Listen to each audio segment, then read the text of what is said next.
to the Power Relay with Micah Clay. A series of conversations with the technicians, leaders, engineers, and innovators critical to ensuring power reliability, safety, education, and innovation. We discuss the many facets of the power industry with the unsung heroes who power the world in the 21st century. Sponsored by Southern Staffing Group. We support your power industry talent acquisition efforts. If it involves power, we have you covered.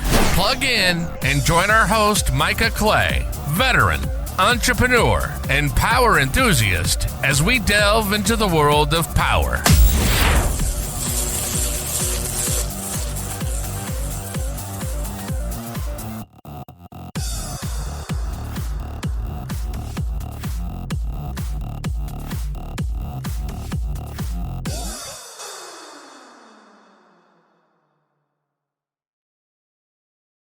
Welcome back to the Power Relay with Micah Clay. As a recruiter, I've seen firsthand the ripple effects of bad, good, and truly great hires, and I've always been fascinated by what makes people tick. That's why I'm especially excited about today's conversation, which dives deep into the human capital side of business. Our guest and I connected through a mutual friend, and the more I learned about his work, the more I knew it had to be shared. This episode leans heavily into leadership, but no matter where you sit in your career, I'm confident you'll find something valuable here. I'm thrilled to welcome Dr. Marcel Hattingh, strategist, human capital visionary, and managing partner of CCI Professionals, a firm that is boldly redefining how organizations view their greatest asset, people. At CCI, talent isn't seen as a static resource. It's the very foundation everything else is built on.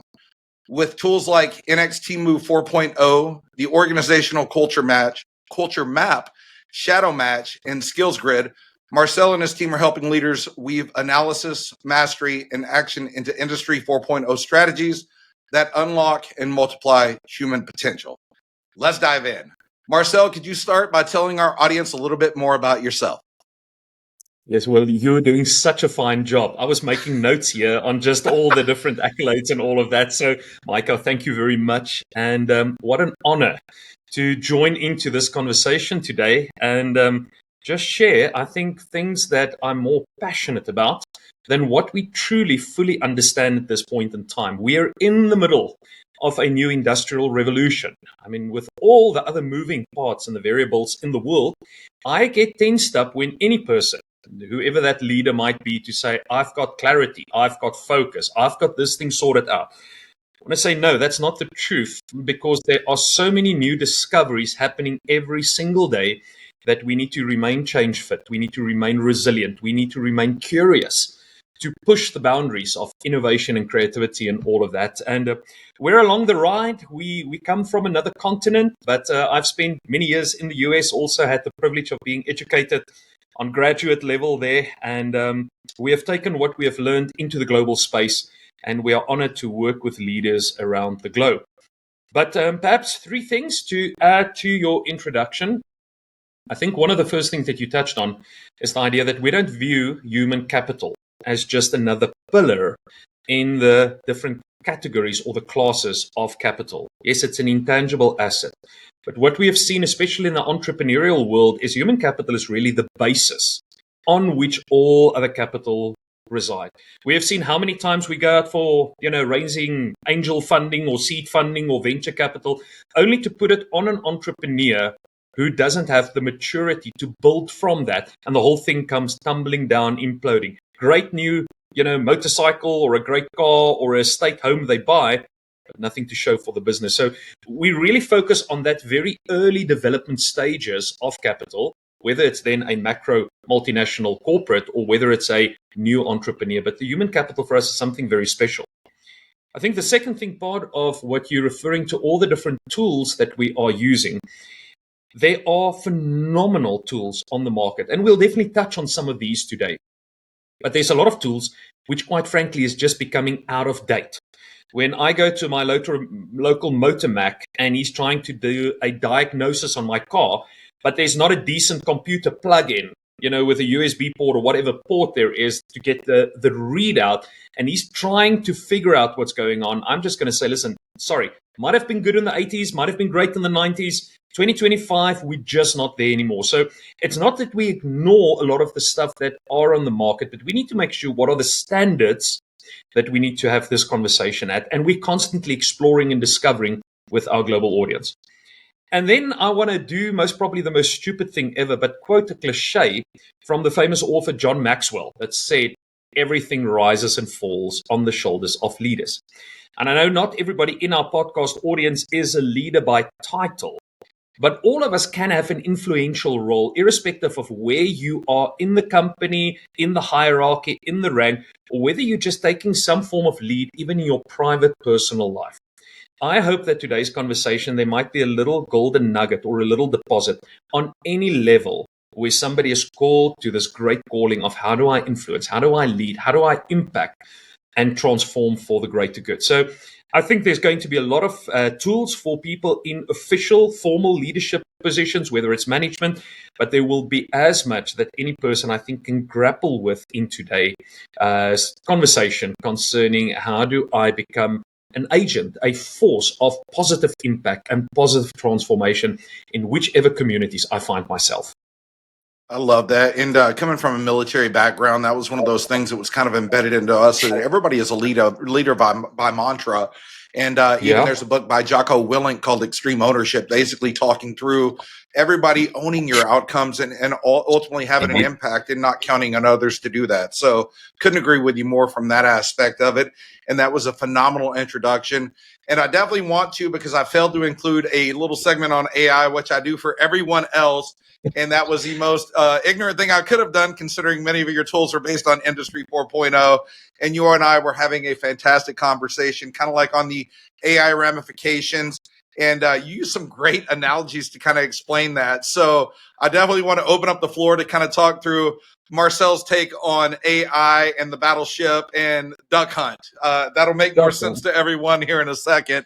But I thought it was truly awesome. I am as clueless sometimes when it comes to the world of artificial intelligence. Right now, I started reading a book in the Dune series, famous author Frank Herbert, but this is like one of the new ones about the AI warfare. If anybody does know the sci-fi series of Dune, obviously there's a couple of great movies that came out the last couple of years. But we're on the dawn of artificial versus human intelligence. And I think a lot of people see this as a competition. I like to rather see it as a complementation towards one another, but we need to reposition ourselves. Now, when it comes to the actual artificial intelligence, obviously that's not my area of expertise.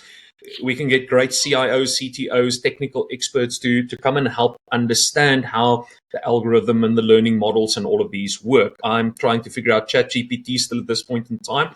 And my 12 and 15-year-old are doing much better work than what I'm doing, how they already programming through Claude and all these cool tools.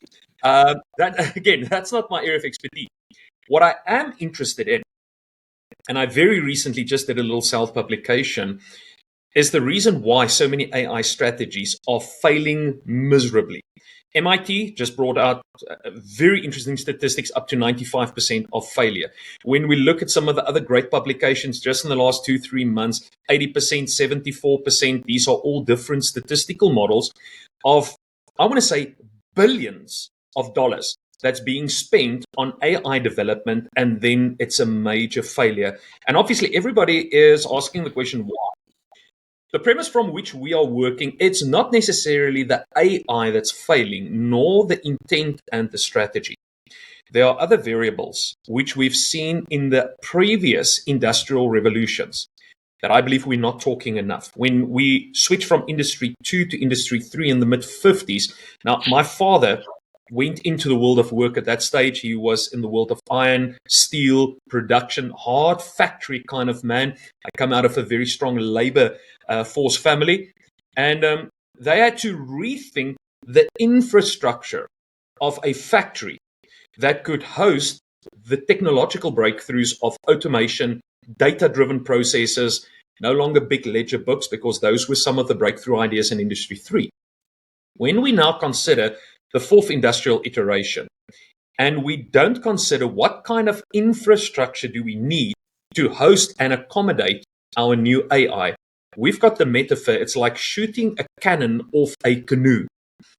If the infrastructure in Industry 3 is a canoe, and our people are used to sitting on the canoe, going out duck hunting, they've got a .22 rifle or whatever kind of small little caliber you might use, there's nothing wrong with that. But now we bring the AI, it's the upgraded weaponry, and we put it on the canoe. What happens? First shot going off, we completely destroy the infrastructure. If you want to play with a cannon, you need to upgrade the infrastructure to a battleship, because a battleship infrastructure hosts a cannon. And that's the one side that we can touch on a little bit more. How do we actually understand industry standards in building a business or an organization? The second part, and this is the real fun part, I mean, I grew up in the 80s with Nintendo video games, nice 8-bit video games, and Duck Hunt, obviously sitting in front of the television and shooting these little ducks flying around was a very nice metaphor to understand that if you are still in Duck Hunt mode, in Duck Hunt mentality, and you've upgraded the canoe to now being a battleship, but your sailors are walking around with Duck Hunt mentality and not being soldiers of a battleship, that point also is going to restrict your, can I say, a releasing of the AI, the deployment of the AI strategy. So in my world of human and organizational capital, I'm very focused on the conversation of upgrading the infrastructure, but also enhancing the people's mindset to accommodate all the new toys and the new stuff that we are now putting out into market. And that's the kind of research that I'm currently very much aware of, and also that our team in CCI Professional are doing research quite often on now. That's very, very intriguing stuff from the infrastructure side. Are you seeing some tangible, easy fixes for businesses, or is it a full-scale revolution of the way they're doing business in order to best capture the advantages of AI? Yeah. Micah, I think there I need to go back to classic change management methodology. We enjoy Sigma, lean modes, all of these kind of things, which are tried and tested, whether we're looking at groups like Toyota, Boeing, all of these guys. I mean, they are the real pioneers of how do we do change management and all of that. And if I had to simplify it quite simply, there are 3 steps that we need to consider. Number 1, you need to have data. You need to do analysis. We have very advanced AI tech that actually conducts this analysis on the infrastructure. That's called Next Move 4.0. You alluded to that in the introduction. We have human-based interventions, Industry Report, Shadow Match. These are other very intelligent AI systems. So step number 1, that's something we do very quickly, very cost-effective, where a big corporate might have taken 3 months to do an infrastructure analysis. We go in half a day, real-time reporting, 20 variables, understand exactly the iteration. The second point is then obviously to have project plans in place, or the actual transition that needs to happen. We are currently in this iteration. We need to be in that one. How do we build the bridge? Well, all of these AI platforms for us already is built in such a way that they provide the roadmaps. I don't have to sit there with my PhD knowledge and with my 20-year industry expertise and a great team. No. I look at the AI and say, listen, Mr. AI, please help me. What's the bridge? And it presents me with the roadmap. So that side also is easy. We do it in real-time reporting. The third part is the execution or the implementation. Now, that's a little bit more tricky, because this is where we actually need to look at what kind of variable are we talking about. Are we talking about a workforce that is still somewhere on the second industrial iteration? They're working with steam engines, 120 years out of date in their mindset. So to build that bridge, that's a long path. Compared to people that say, listen, we're dabbling with the Industry 4 ideas, we're reading, we're talking, but we're not 100% sure how do we get there. That's an easier application. That's an easier transition. We can do that in 20 weeks, for instance, if you have to build a nice transition. Other people, yes, it might be a 36-month complete rethink, redesign, almost a re-education. So, Micah, the first 2 parts, yes, quickly AI-driven. The third part is very dependent on who's the people, what's the infrastructure, and what's the outcome we're trying to achieve. And I think that's where we have a lot of joy in our work. We get to meet the most phenomenal leaders around the globe. We journey alongside them. We learn as much from them, I think, as what we can add value to their environments in how do we do these transitions. I think that's fantastic. And I don't really advertise this, but I did my capstone on change management for my MBA. And it's one of those things, the human element. And this is where I think you brought up a great point to your last point of it comes down to the mindset of your teams, right? And a lot of people think, hey, I'm going to implement this new idea and it's going to go off without issue and all that. That is far from the actual truth, right? You're going to get so much internal resistance. You have to have change managers. You have to lay out the statistics, explain the why, lay down the ground truth, and kind of lay it out. So I definitely don't want to breeze over the change management aspect of that because it is far more difficult. And I've had instances where, and this is kind of telling on myself, we get our visionary ideologies going on, and I'm like, I'm going to implement more frequent performance reviews to give them more accurate feedback as a department head to be the best damn department head you can possibly be. And the change management was very hard to get if you can't get leadership buy-in or your subordinate buy-in from that point. So that effort died quickly as someone who didn't even studied it. But again, you're codified in an organization where the standards are so hard to deviate from. So it was a lesson learned, and I definitely think that's important to kind of list towards the impact side of it. Micah, I can speak on behalf of a continent like Africa to a certain extent. I am an African. Yes, I'm a white African, but I am African. I've studied in the West. I love the West, and I spend a lot of time in the West. But Africa has got phenomenal ideas, phenomenal technologies, phenomenal strategies. Africa has a problem with change management. Yes, if it's one skill set on this continent of ours, there's 1.2 billion people on this continent. But why are we constantly struggling from a developing, I want to say, continent point of view?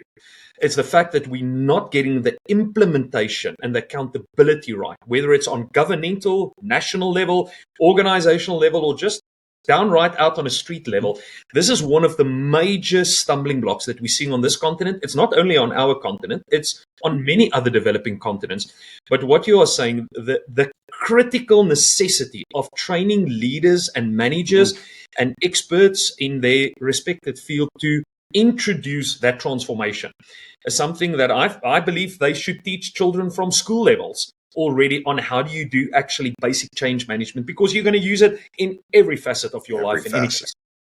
Agreed with you. I think it's definitely, and to your point, it's even more hard. It's more difficult to affect on an even larger scale, right? So little things that come to bat specifically with, because obviously we play in the power space a lot. And one of the issues with a lot of the grid issues that we see in Africa is a lack of a maintenance mindset and doing preventative maintenance and doing things. Again, that's one of those things that it's easy for us to grasp in the West because it's ingrained into our culture. But in order to develop and move forward from that aspect, you have to have that mass implementation of change management to affect it. So the work is definitely not easy, and I think that's the perfect point to that to that situation. Indeed.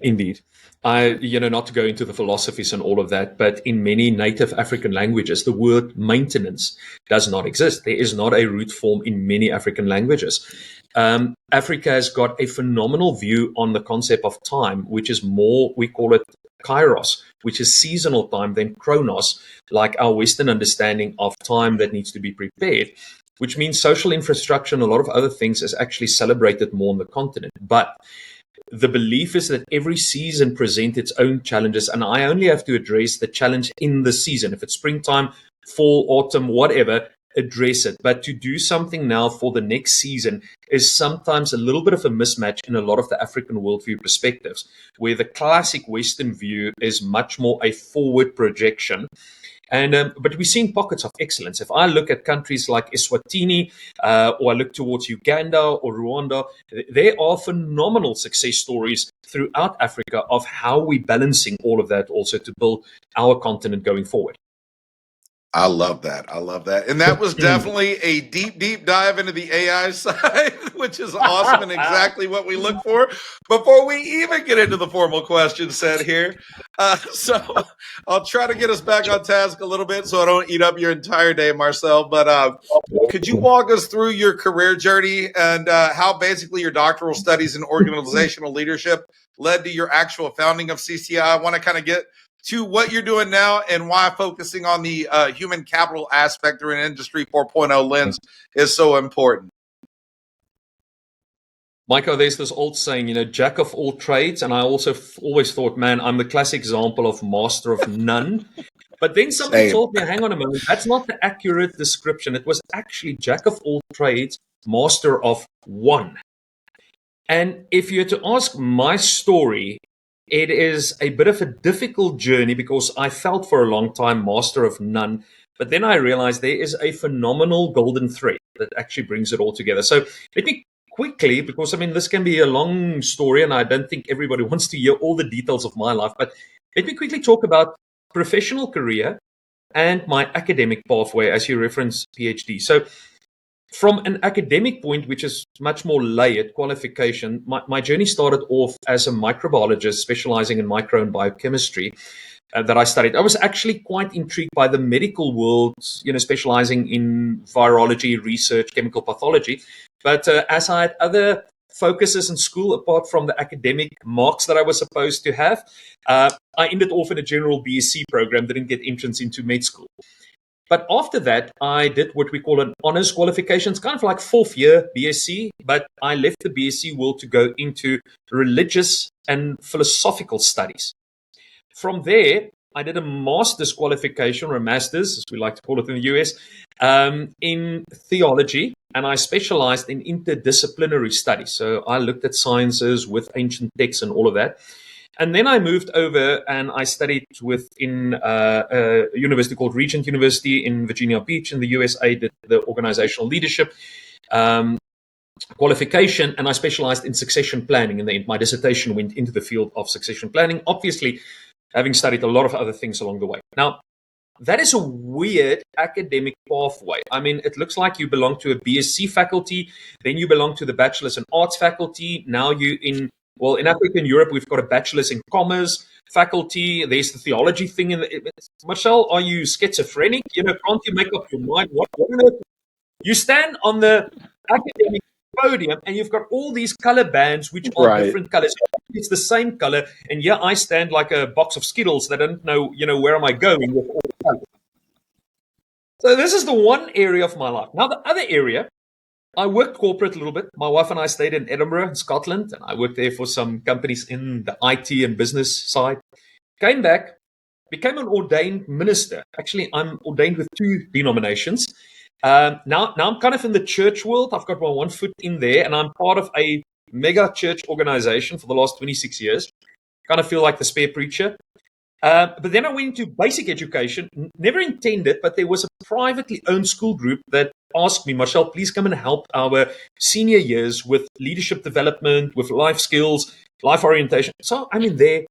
Then I started a private university with our larger holding group. And for more than a decade, building university, doing qualifications in various faculties, schools, undergraduate work, graduate work, all in leadership, which kind of remained my pet subject.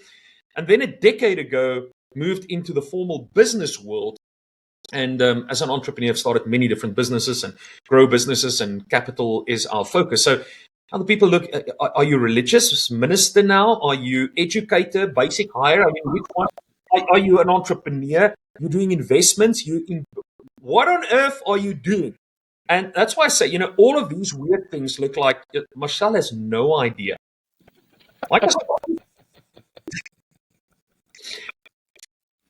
couple of years ago, I wrote a little article somewhere on my LinkedIn profile or whatever. Any of our audience are welcome to go and look for it. It's on our CCI Professional website, where I talk about the evolution of education. A lot of us are familiar with primary education, kind of prep school, primary school years, secondary education, referring to the high school years, your later stage. Tertiary education, I know it's a term we don't use in the US that often. The rest of the world talks about tertiary kind of as university. But then the question is, what is quaternary education? Is it a pipeline, primary, secondary, tertiary, quaternary? And if you have a pipeline mindset, let's use an example like the old Nokia company. It's a great example of a pipeline company. But we know the platform companies like iOS and Android completely busted the way in which the pipelines did business. And my approach to this linear review is also to say, if we want to look at a fourth iteration, quaternary education is not the step after tertiary, kind of postgraduate or something like postdoctorate. Quaternary is rather a platform that I bring every aspect of my life together. And I got this little metaphor. I got the Apple logo, the little Apple sign, but the beautiful picture was a mosaic of small little tiles, thousands of little tiles that colored in this beautiful Apple icon, the logo of Apple products. And I realized in that moment, that's most probably how we need to think about quaternary education. My life has got purpose. My life has got meaning. There is a sign, there's a shape. Every little thing that I did, whether it's my academic journey or whether it's my professional career or all the different relationships I have, are small little mosaic tiles that I'm busy building into this picture. What's the master of one? The one is my picture, and all the little things I color in, I put it into it. So if you had to ask me, Marcel, what is the sum total? The sum total in my life is quite straightforward. It's people. I am absolutely obsessed by the latent and the inherent potential in all 8 billion people, whatever that figure is right now in the world. The world of business, unfortunately, is very guilty of judging people based on a performance or an outcome-based value proposition. If you're a high performer, we're going to recognize and reward you. If you're a low performer, man, we're even going to lay you off as deadwood. I have a fundamental problem if that's the only proposition that we put towards the working force of the world, and not start with an inherent proposal that as a leader, and I have many people reporting to me, I'm a custodian of lives. And part of my custodianship is to unlock the latent value proposition that's inside of every person in order to celebrate exponential growth. And we'll get to that part perhaps later on today, because the organic system theory always works on exponential, where mechanical theory works with percentage increases. We can touch on that later on. But that's my passion. Captain Marvel for the MCU watchers here. How do I become the best version of myself? There's a little slogan for everybody out there. That's my job. That's what I'm passionate about. I want to unlock the latent potential so that the lagging indicator, which is the performance one, is at an extraordinary, legendary level. That's the one. I love that. And so what about like early years? So you definitely ran a very storied, varied future life to get to where you are now. What about in your childhood? Did any of that kind of give you leanings towards the people? Were there any significant events that kind of ultimately led you to where you are? Or was this just kind of an evolution of who you became throughout that time? Yeah, I had a bit of a turbulent background as a child. I grew up in a very industrialized part of our country.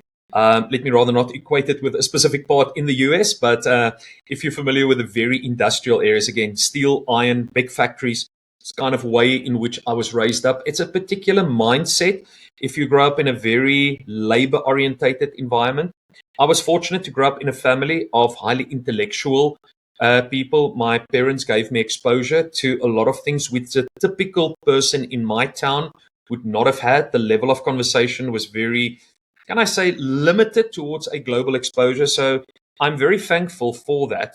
The downside was I grew up in a very sickly home with a mother that was diagnosed with cancer when I was very small. I was the only child. My parents were without children for 11 years, and then I kind of rocked up. That's a miracle in its own right. But for 11 years, my mother fought cancer with chemotherapy, radiation, all of that. So I knew the bitter side of life long before I understood that is actually not the norm. For me, people dying around me because you get introduced to so many cancer patients. Again, we're going back to the 70s and 80s now. Put a very twisted, warped, broken perspective. I had a father which was a very loving, caring father. My father is still alive. He's 81 years today. But he was a man of industry, which means he was a hard kind of guy. His vocabulary was very colorful, if he had to start explaining anything to you. The bottle was part of the daily, routine when we start with the bottle and how quickly we finish the first one. All of that kind of lifestyle, very brutal, physical lifestyle. I've got a background in a bit of pre-MMA world, almost, you learn how to defend yourself very quickly on that level because that's how males do it. And I think the privilege, despite some of the real challenges that I had to battle at a young age, was the fact that I had an extreme, can I say, supernatural spiritual encounter at a very young age with the Lord, with God, that completely changed my worldview and the way in which I started to perceive myself from all the norms that were set to me. And I think that's why I've got this extreme inherent drive. I tell people, I don't care whether your dad is a hobo or whether he's the top missionary in the world or whatever. Your environment, your, can I say, genetics or your lineage or your whatever doesn't define you as a person. And I had to make peace with that reality in my own life. It was a long journey. And because I've seen where those choices led me in life and the impact that I'm fortunate to see nowadays, if I can do that with the grace of God, then I believe any person in this world can actually step out of their circumstances, out of their limiting environments, out of their constraints. And if I can play a role in that, yes, Micah, then by all means, that's why I'll be there. So it is not just the colorful background with everything being checked out. No, I was in a privileged position, even in South Africa. I mean, I grew up in a very weird environment. People might know of the stories of apartheid, and nowadays South Africa is again in the news of the US and the reversed apartheid we are dealing with right now. And I'm not going into details with that. So yes, I was in a privileged environment position despite a lot of challenges, but it took a lot of grace, a lot of hard work. I'm always reminded Arnold Schwarzenegger had a famous podcast or something where he's got this saying, you know, I worked my ass off. He puts a bit more emphasis on that ass word, but I agree. I didn't get where I am without working my arse off. But then on the other side, I was always blessed with a community of like-minded individuals who are focused in life, who wants to go somewhere, that wants to make a difference. My friends, my mentors, my family, the people close to me, I cannot celebrate what I perhaps have achieved. It sounds a bit vain, or just let me say the influence, if it was not for my community and the men and women that's always been surrounding me. That is beautiful, and it is a storied past, and I think it brings up a point for kind of like the behavioral aspects. And I've got a buddy of mine named Chase Hughes. He's a more of a psychologist kind of guy. He's on Dr. Phil and does other stuff. But his book talks about internal and external locus of control. Right, some people are innately wired to that. What do you do to overcome that internal locus of control individual from that aspect, to your point of everybody being there? Because it's a true mindset shift that's required, right? Like, you have to overcome that, knowing your outcomes and things like that. Are there any relevant tools for that kind of stuff, or how do you address that, Marcel? We talk about that. I go to the one system shadow match that we kind of just referenced. Neurological profile playing out in habits. I'm not going into detail now, but one of the measurements there, they call it self-motivation, which talks a lot about the internal and external locus of control. When we look at behavior, before I ask the quality of behavior question, which most of us are accomplished or comfortable. When you go through school, you write an exam and you ask, what is the quality of the results? You got 8%, you got straight A's or whatever. What we don't often ask in behavioral science is the quantity.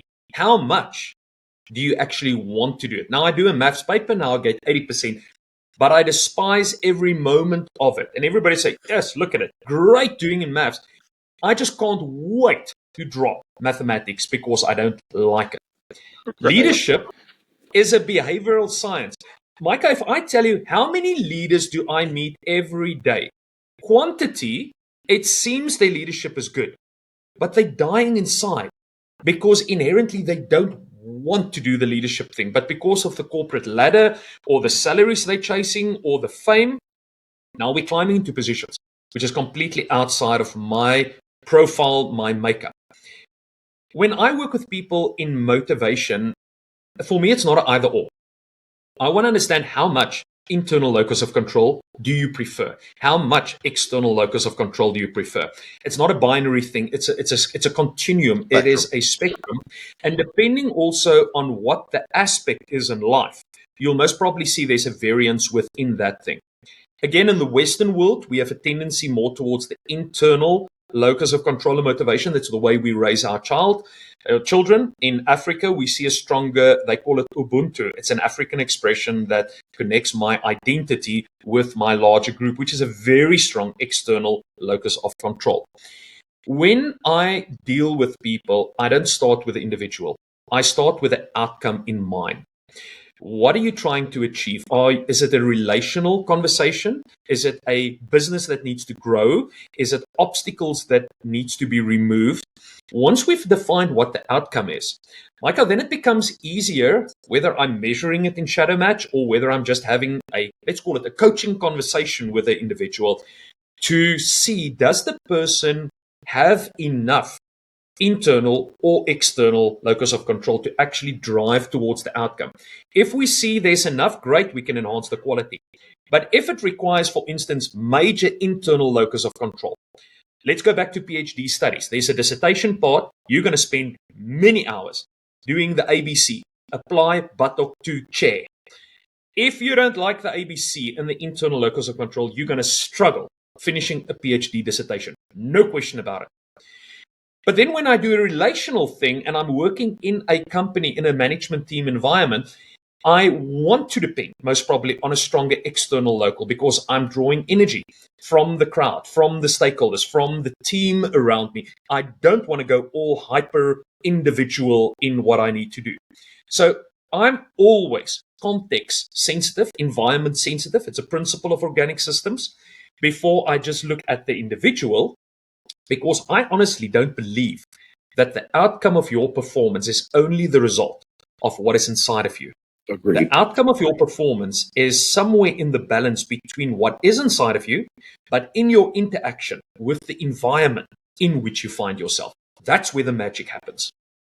And that comes down to the nurturing, right? And the training and the leadership and everything else. It's a two-part equation. It's not solely on that individual. And then within the collective of the organization, you have to kind of, I definitely get where you're coming from. And I'm connecting the dots here for myself in slow 8-man terms here. But so it's basically the two-part equation. It kind of really touches to the nurturing of that individual to further advance the needs of the collective, the business, or whatever it may be, and realizing there's two parties responsible to that. And I think it's very funny you mentioned the part about those individuals, be it internal or external locus control, kind of to determine what you're driven by. Is Jim Collins pointed it out very well in his book. We often will promote people up to beyond their capability. Basically, I can't remember the exact quote, but something along those lines. And I see it all of the time. I've got several candidates that have been promoted, hard chargers, great technicians promoted into leadership, and they hate it. They don't want to be there because they were, they did what made sense in their career progression to ultimately get somewhere. And then they basically went a step beyond what their ideal job was. That was where they were the happiest, the most productive for the organization, et cetera. And instead of trying to, remediate or take a step back, now it's okay. It's arbitrage opportunity for the recruiter guy because his company thought they were doing what was right by that individual and giving them more money, more responsibility. But that's ultimately not what that person wanted. And I think that's a very salient point for leadership in having that open pathway of communication and really taking to heart what these individuals' ultimate desires are. And if it does work out that you put them in the wrong seat on the bus, it's okay to move them back. You don't have to let them go, but you have to be very in touch and communicative in order for that to happen. And those mid-level managers that are ops managers and stuff, I think that's where we definitely need to have more training for those individuals in order not to lose that, because there's always, or at least in my experience, you're going to have a far better, explanation or have experience with it. But there's a disconnect between those awesome leaders in the C-suite, the CEO, the CEO, the CFO, CIO, CTO, and then you have those who are out, your frontline squad leaders, basically, and they're not getting any leadership training. They're still out there. They've been advanced from the field up to the ops management, but have no formal wherewithal on how to handle those situations. Is that pretty accurate as to what you see in your experiences? Micah, you've touched on so many brilliant points now. I want to start making notes here to unpack, but let me quickly try and replay back to you what I'm hearing. So let's start with Brother Collins, the bus metaphor. I think we all hear the bus metaphor often. I sat in a session where we discussed this with Colin some years ago, and I misread the bus metaphor for many years when I read Good to Great. For whatever reason, the conversation in my mind went something in the line of somebody is not performing unto the standards required, therefore remove them from the bus. That was not what Collins was saying, because even a good company knows how to get rid of somebody ultimately if they can't be trained and you can't find a seat, take them off. So it's not a performance conversation. It was a culture or an environmental conversation. If the bus changes, because culture and environments are dynamic, you might have a party bus. Now we've got a long distance Greyhound or something going, or Yep. the entire thing changes. It's now a battleship or it's now an airplane that's taking off. It's whether the person fits the environment. Where the good companies say, no, but leave the person, the performance still looks okay. The great company said, no ways. Culture, eat strategy for breakfast. I don't think it was Peter Drucker that actually said it, though everybody misquotes him as the guy. But whoever said it, I've seen it over and over and over in the last at least decade, how that statement destroys company strategy. We can unpack that again another day. So I fully agree. But let me add to the understanding that Collins' bus metaphor. We talk about the banana tree metaphor. Now, let me try and put this in UN's context. I'm assuming, please help me if I'm wrong, but a banana tree would most probably grow well in most probably Florida, being more tropical. I don't know which state. I would assume as much, yeah. I'm assuming Florida. We've got spaces here in Africa. But let's say I take the best banana tree from the genetic line, phenomenal, big, juicy, yellow bananas. And I take that banana with all the care and the change management I can possibly muster. I pick it up and I go and plant it a kilometer down the road from the strip in Las Vegas, Nevada. What would happen to the banana tree? It's not going to Point make number it. one, I have to subsidize it. I have to create an artificial environment. The poor banana tree stands there, and the brokenness that the poor tree is experiencing from, okay, I don't know whatever grows in Nevada, but let's say there's something else that is naturally growing in the area, looks towards this. Let's go a little bit more west to California, the eastern side of California. There's good vineyards, grape. Let's say the banana tree looks at the grapevine and say, but look at the beautiful grapes. Whatever it might be, dry districts, usually Sultana, Hanepoort, these are some of the cultivars. Look at how well they're performing. Something must be wrong with me. Micah, I am broken by the amount of people in the workplace that feels like a banana tree that's now planted somewhere out in Arizona or Nevada, and there's nothing wrong with them, but the match with the environment. All that poor plant is longing for, please uproot me and just go and plant me back in Florida, where I can naturally bear the fruit. And back to your previous point on internal and external locus of control, I'm fully convinced it's not the role of management to motivate their people. I believe our role is to create a motivational environment. The farmer doesn't stand up in the morning, go towards the banana tree, begs the banana tree, shouts at it, screams at it, sings at it. Come on, banana tree, you're going to bear fruit for us today. I mean, it sounds ludicrous if I even mention that. The farmer wakes up, looks at the soil, looks at the minerals, looks at the water, looks at the heat, looks at the pesticide. Go through the environmental conversation, because inherently the banana tree was created to bear fruit. People were created to labor with joy, with satisfaction, with impact. As a leader, I'm a custodian more to the environment than just to the person. And I'm also responsible if I plant the person in the wrong environment. Man, I can tell you a lot of broken stories that I've seen over the years.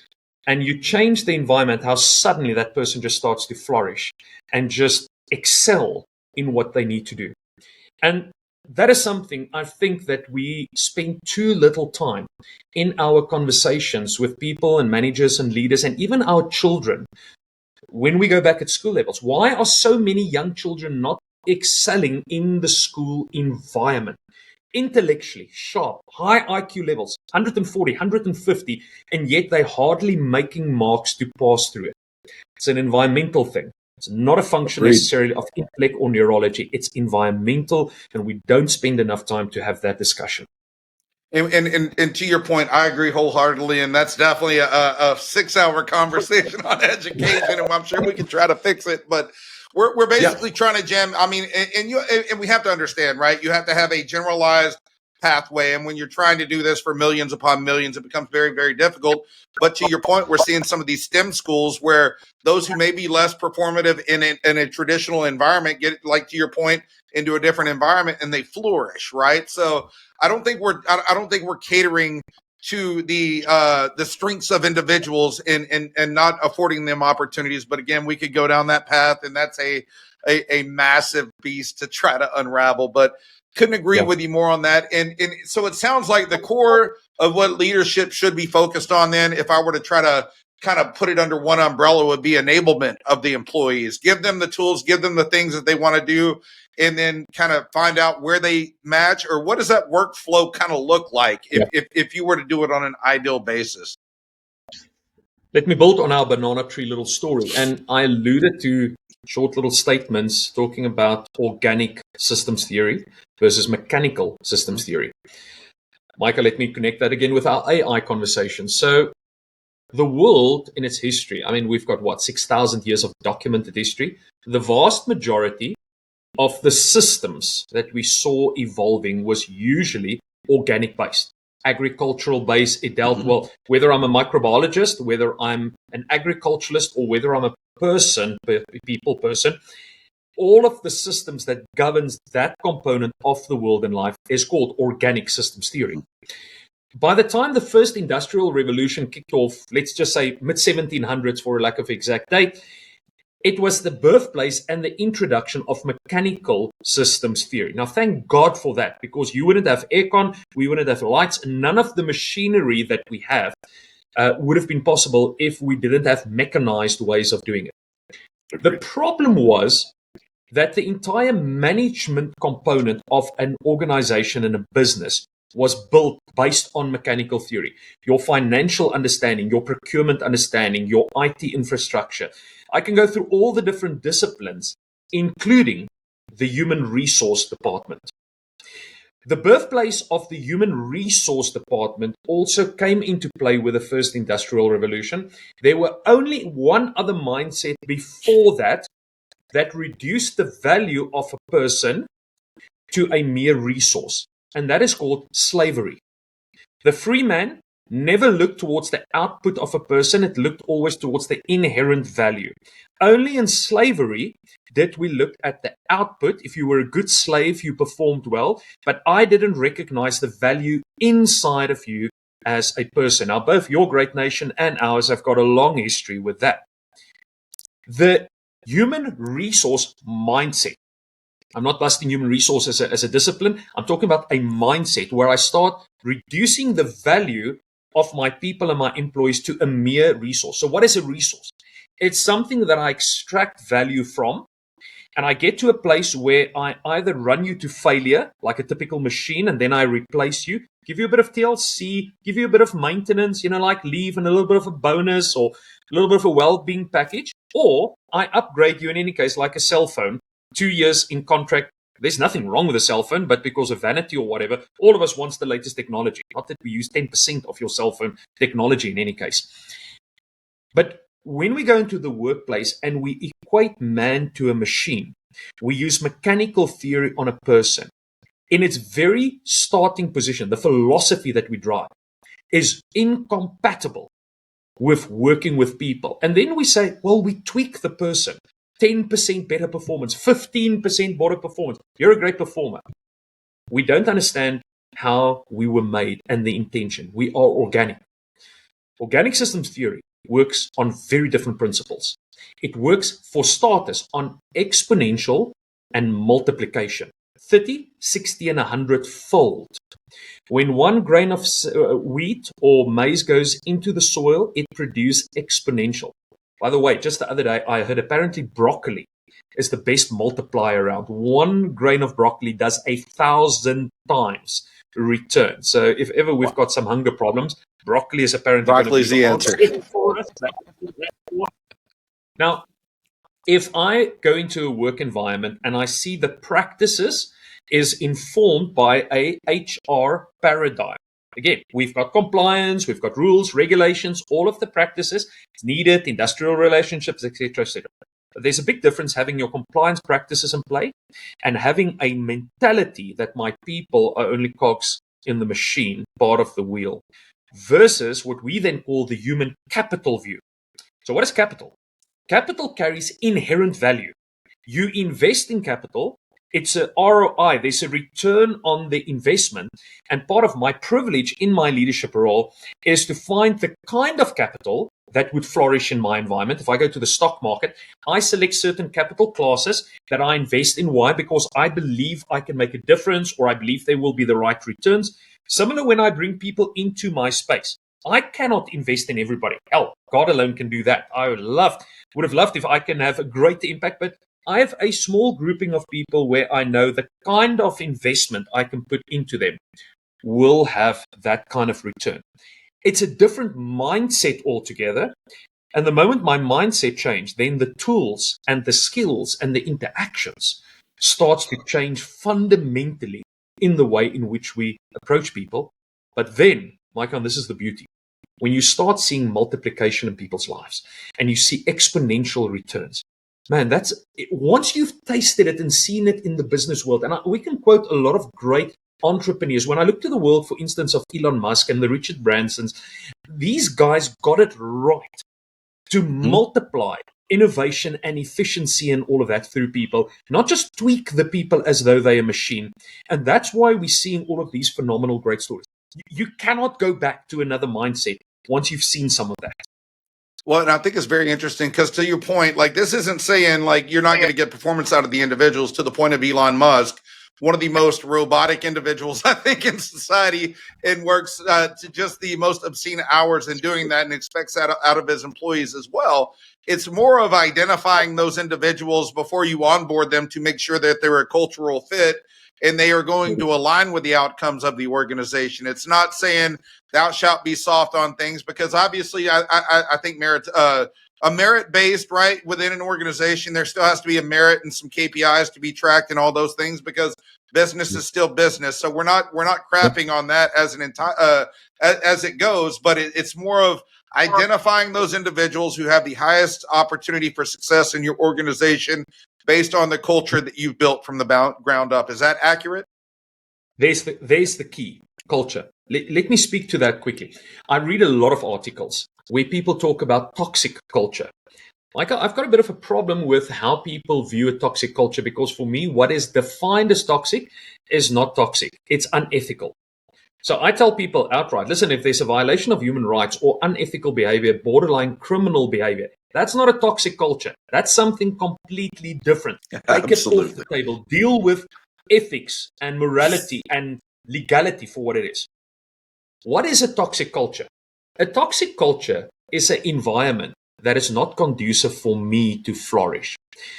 Let's take the culture that was designed by the Marines, the US Marines, one of the most impressive special forces units in the world. In South Africa, we used to have the Bos Rekkies. This was our special forces that went into the Bush Wars against the communists in the old years. They were some of the greatest ground troopers in the world. Now, their culture was designed intentionally to execute a certain strategy.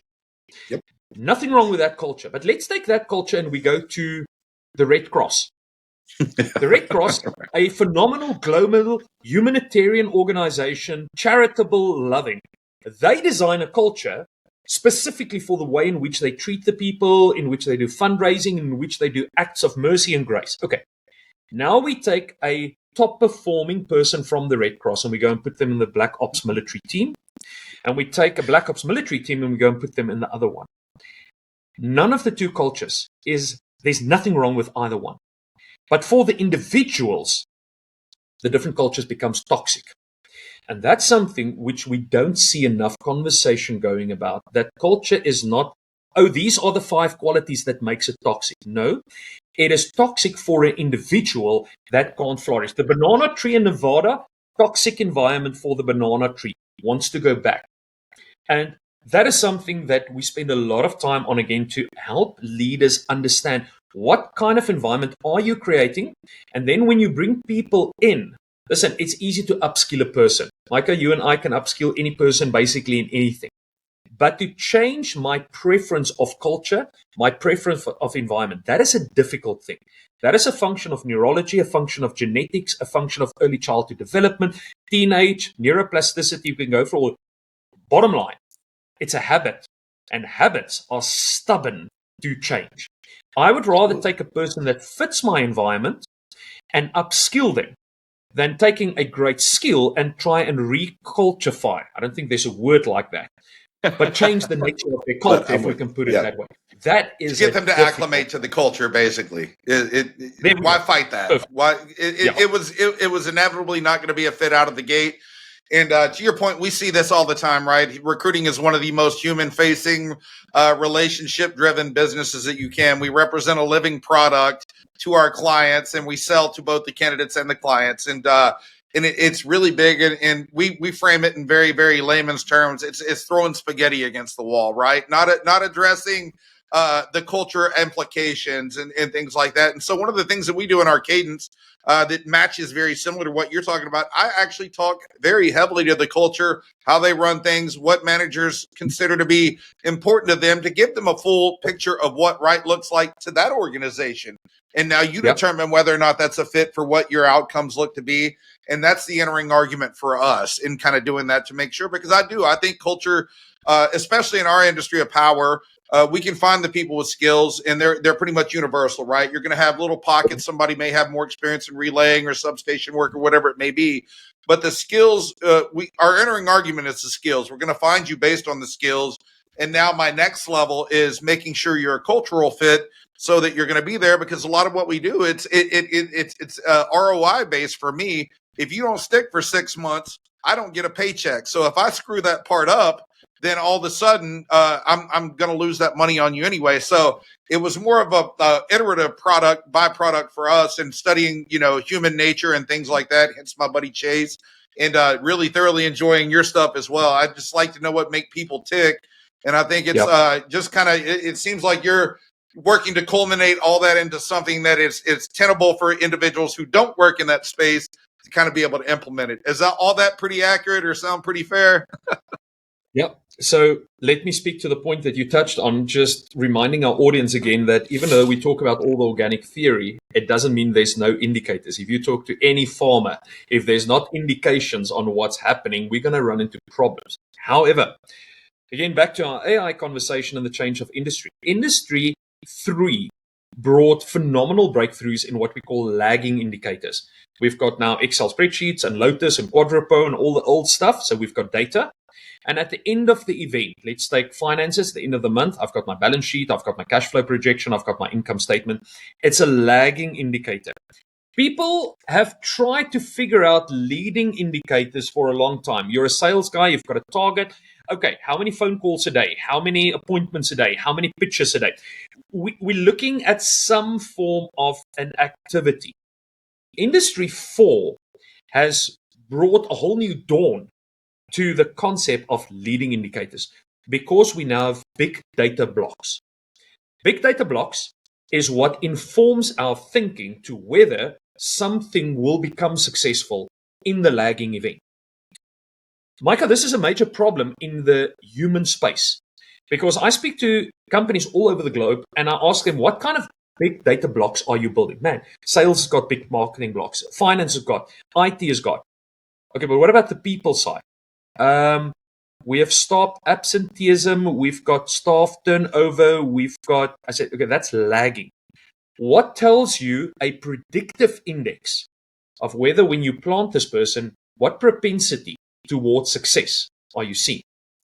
Most people, unfortunately, that I talk to in that space doesn't even know how to answer that question of their most valuable asset. And when I speak to CEOs, managing directors, presidents of companies, they look even more baffled when I ask the question.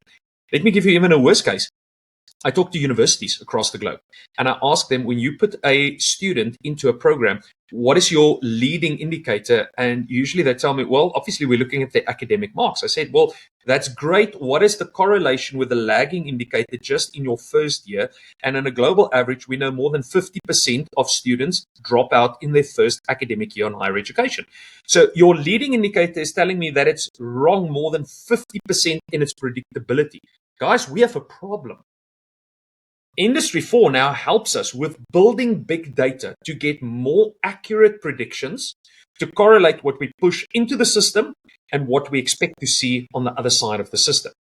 Now, that's where we have now AI systems that's evolving. The world global leading system in this is ShadowMatch that I referenced a little bit earlier on, because the system looks at the overall company. It looks at every job description or every qualification if you're in an academic program. It not only looks towards the entry point of the individual, but also the promotion point. You spoke about that promotion to incompetence. So officially they call it the Peter Principle. That's the official title, promotion into incompetence.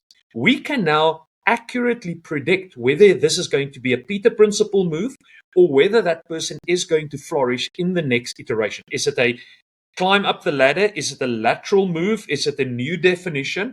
We don't have to do that with pen and paper. The AI systems that's now available does that. And every company is supposed to build their own big data block, which also means there's no more industry standards when it comes to people. It's only in-house standards to grow and to develop those kind of technologies. I really, really like that. And now, are there any conflicts? So I'm trying to think of how I want to phrase this here with regards to that. And yeah, sorry man. for confusing you. No, it's just it's really, really great. And I had a point that I was kind of latching on to, and then I kind of bounced off of it. And it was more due to the dichotomy of kind of like, well, mainly in the academics. So we pointed out, looking at that track record, but you're still going to have the dichotomy of like the interest of the universities and things like that. What are you doing to bridge that gap? So like if academia, right, like they have to have customers because students are customers, right?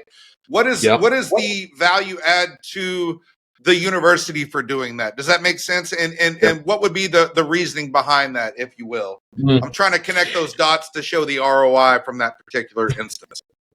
Mike, I think the first question or the first conversation that we can have in any of these spaces is obviously the financial side. So what's the upside for introducing expensive technologies in a business, in a non-profit, in a academic space where people would love to see every expense being turned into a profit center, not being a cost account to their account. So obviously there's an explorative conversation just on that level, never mind students that flourish, attrition rates and throughput rates and well-being and all the other things, which we also know is critical in the conversation. But just from a financial point of view, somebody told me, now please don't quote me on the statistics, but if you take a company that's now very popular like Udemy, the average person apparently, when they take a premier subscription, remains on that platform for about 3 months, 90 days. Somebody told me that. Again, please don't quote me on that statistic.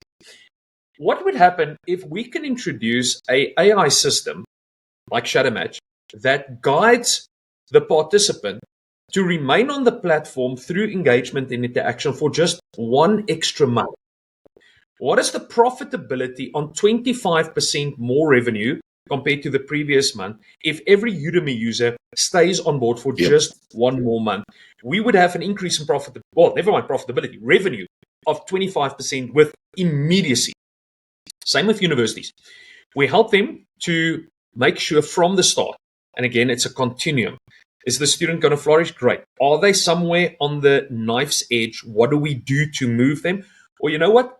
This program or this mode of delivery, contact, hybrid, correspondence, is not the best. Multi-match the person of every possible iteration in our space. Find the environment best suited or the mode of delivery best suited. Let's give them the best opportunity. Now what happens? Attrition rates go through the roof. Enjoyment and satisfaction through the roof. Qualification done within 3 or 4 years, whatever the length, in space, on time. Like the academics, going into your graduate programs, 100 times more likely that that's going to happen. So if I only take the financial benefits of how this thing plays out and what we've seen in the globe, whether it's business then or education, never mind all the added benefits, that in itself is a very plausible case study for any organization to consider. How do we onboard Industry 4 thinking into helping us to become more profitable compared to just, well, guys, ChatGPT or whatever, let's start using it more optimized in speed. And we're definitely see the dynamic has shifted with it. I think COVID had a massive impact on that, and a lot of people just aren't. They're challenging the norms that were established for a couple of centuries, even between Industry 3.0 to 4.0, and then you have this massive global event that shuts down half of industry, and we all have a taste of work from home. Like the entire landscape has essentially shifted from that, or at least that's my purview on it from what I'm looking through my lens. And it seems like these tools are now becoming even more relevant. It's one of those where individuals, that they're not being told the why behind what they're executing and things like that. Traditionally, you could get away with more of a micromanagement, directive-driven approach back then, but it seems like folks are more aware of that stuff these days. And this is just my, through my lens and what we're seeing in the engagements that we're having. So definitely seems like this is much more important nowadays than it would have been perhaps 10 years ago. It brings me back to the very start AI conversation. I want to address just the people side. So obviously we have phenomenal leadership models, and there are case studies after case studies of great models. The question is not so much, are they great models? The question is more, were they great models? Because a leadership style, to be an autocrat, to be a dictator, benevolent dictator, charismatic leader, monarchical leader in the olden days of kingdoms, served a time and an era in a phenomenal way, even if we talk major warfare. So there's nothing wrong with the leadership style. Again, it's in a context. Now we take those kind of leaders, autocratic, into a modern day business where they try to micromanage or tell people what to do, yet people have access to all the knowledge they can possibly want. There's interpretation, understanding through LLMs and all the technologies. Not only is the leader not doing what they're supposed to do, but they are so limiting the creative expression in every person. New environments require new kinds of leadership models. We need to study them. We need to understand them. We need to train our people in those kind of models to release the potential that is inside of our people. Yes, they are young people. They need to be mentored. They need to be showed the ropes and all of that. But if I'm sitting with my table of consultants, all of them are managing director qualities, and all of them already had that exposure. They board governmental leaders.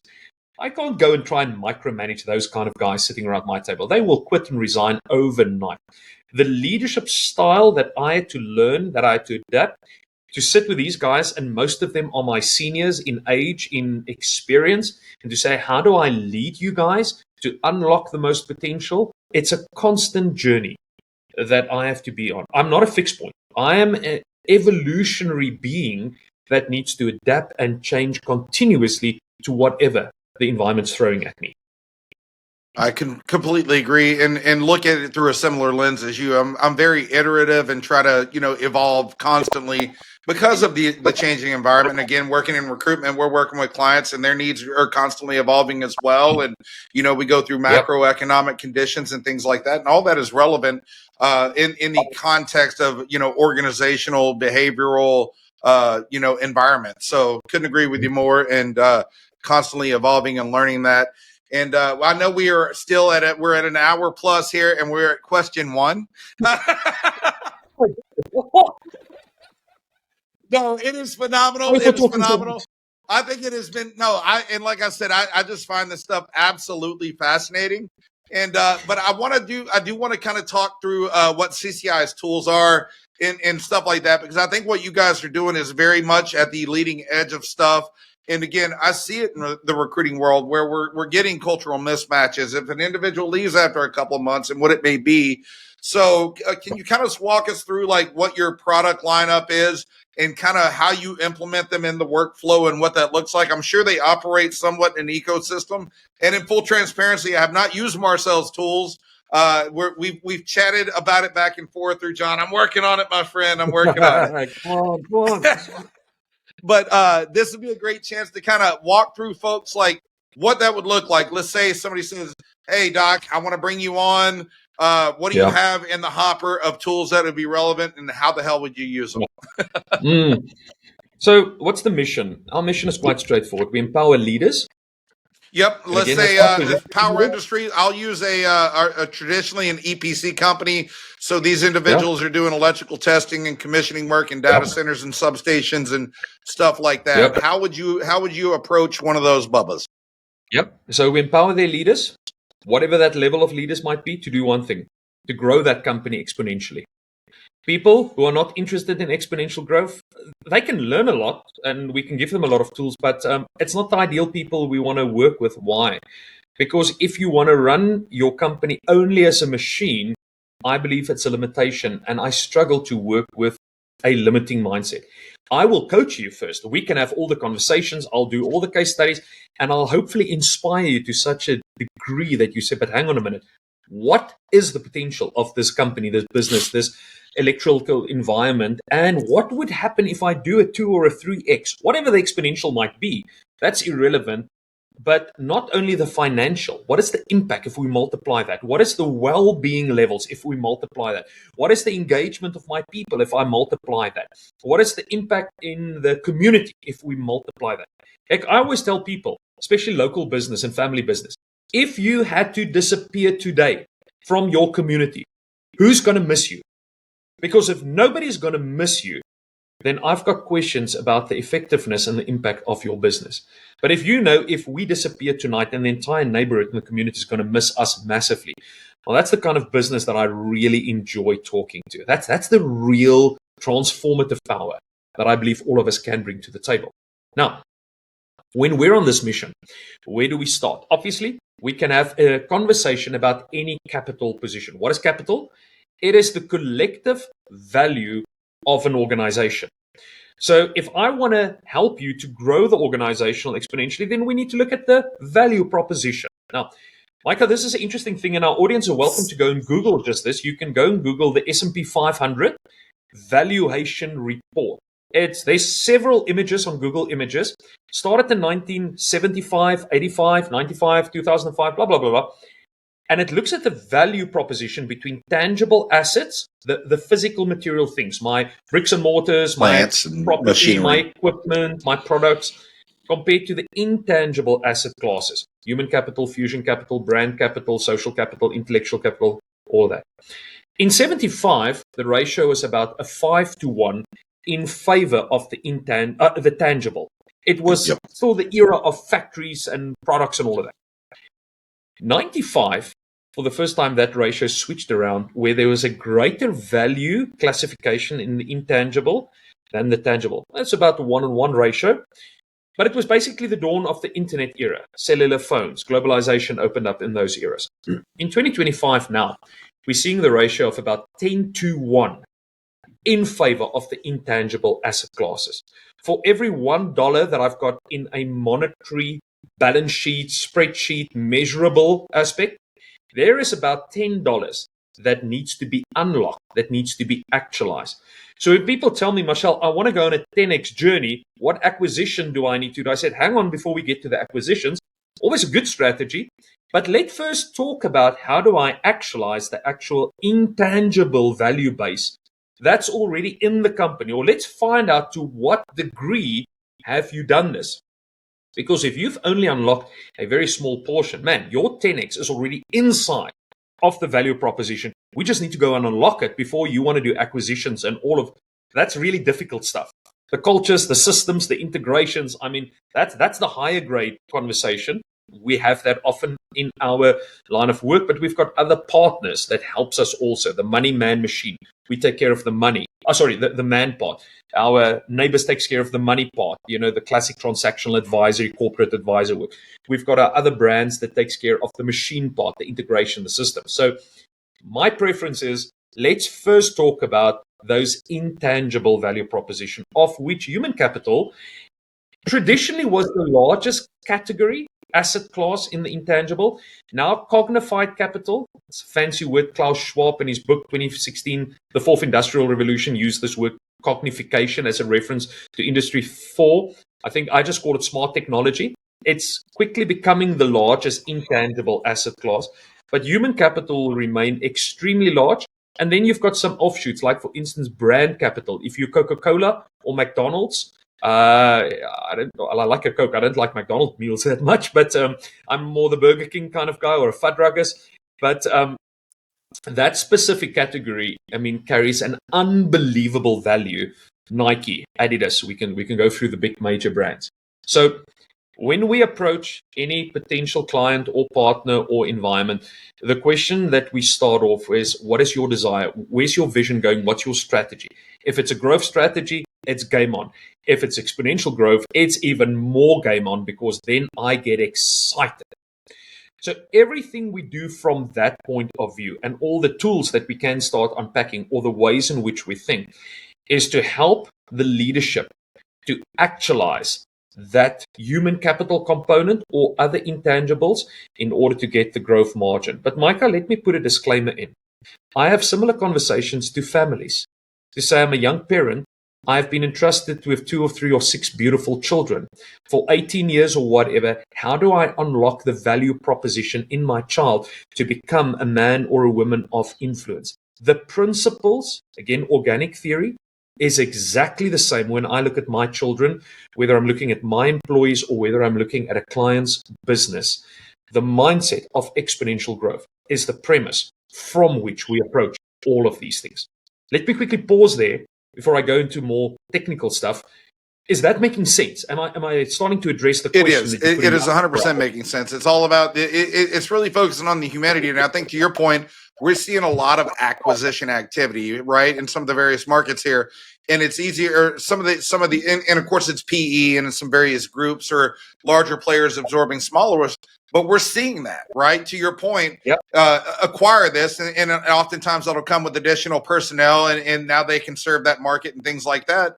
But that's not addressing the core problem, right? To your point, I think there's tons of ROI to be unlocked within the organization via the human capital aspects, and then the ripple effects going down the line. If you work on that loyalty, the retention, getting them into the appropriate space, affording them the training opportunities. And it seems like one of the largest misses we're seeing right now is the training piece for the companies, right? And so these companies aren't growing their technicians, and they're doing the acquisitions, to your point, instead of focusing on, where I agree wholeheartedly, unlocking the talent and enabling them. And that's where your true multiples will come out via ROI.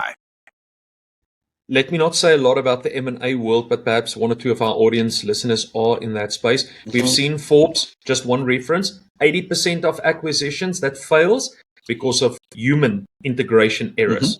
We work with several of these companies in the corporate space. They are great financial specialists, knowing very little of the human component.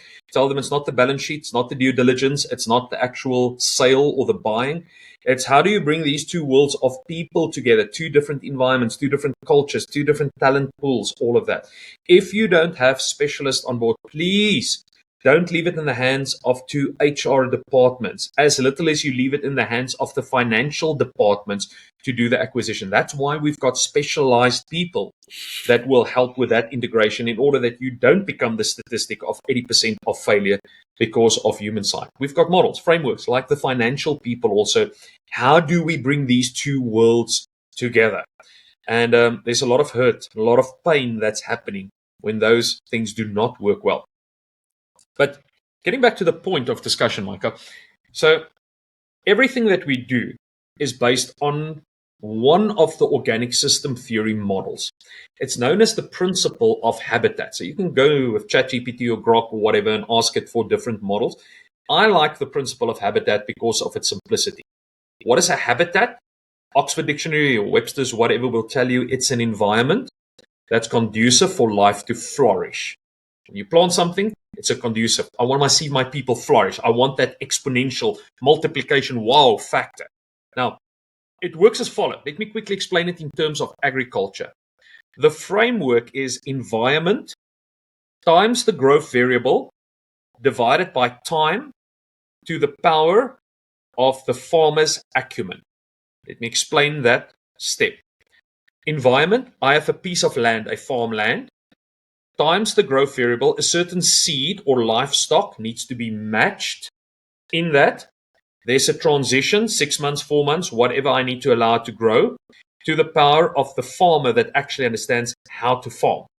That's the principle of how a habitat is being shaped. When we take that principle as the guiding metaphor into an environment, there are 5 things that we do. We either help leadership or a team or even an individual to understand the environment in which they function. There are tools, there are frameworks, and there are great AI that helps us to map your environment and then to become a good custodian. That's, by the way, where a leader is supposed to begin. When somebody wants to farm, they don't ask the question, what is the seed? They first ask the question, where is the farm? And I think a lot of people are making the mistake that they don't spend enough time in their businesses to understand their environment. They just want to farm. They just want to work with the talent, unlock the talent, but they don't understand yet the environment. So that's the first thing that we do. We help people to understand their environment. And there's 9 alignments that we consider for that. The second part is the growth variable in business. That's the human component. How do I grow my people? How do I develop them? Skill, behavior, neurology? We have a very advanced framework. But then point number 3 is, how do we bring the two together? Because I can have a beautiful environment, my Black Ops military team. I can have my beautiful people from the Red Cross with all the training. If the two still doesn't fit together, then Micah, we still have a problem. Okay, so there's point number 3. We have very smart AI that helps us with the matching. The time component is where the change management, leading a transition, leading a transformation comes into play. Because once we've stuck the seed in the ground, let's say it's 6 months before harvest time, there are a lot of things that the farmer needs to do, and there's a lot of things that they're not supposed to do. One of the things they're not supposed to do is go back to the seed and open the soil every day to check on the seed, whether it's growing or not. You can imagine, that would be a disaster. When we lead the transition, when we help the people to get from point A, a strategic starting point, to a strategic end point. One of the authors, William Bridges, he's got the most appropriate surname possible as a change manager, William Bridges. But he uses the metaphor from the Judeo-Christian perspective of the Israelites leaving Egypt, having to go through what he calls the Red Sea experience, and then going into their promised land of Canaan. That wasn't the holiday destination. According to their narrative, that was where the conquest started. The real hard work was not the transition, the desert series. The real hard work started when they had to lay claim to that specific geographical area.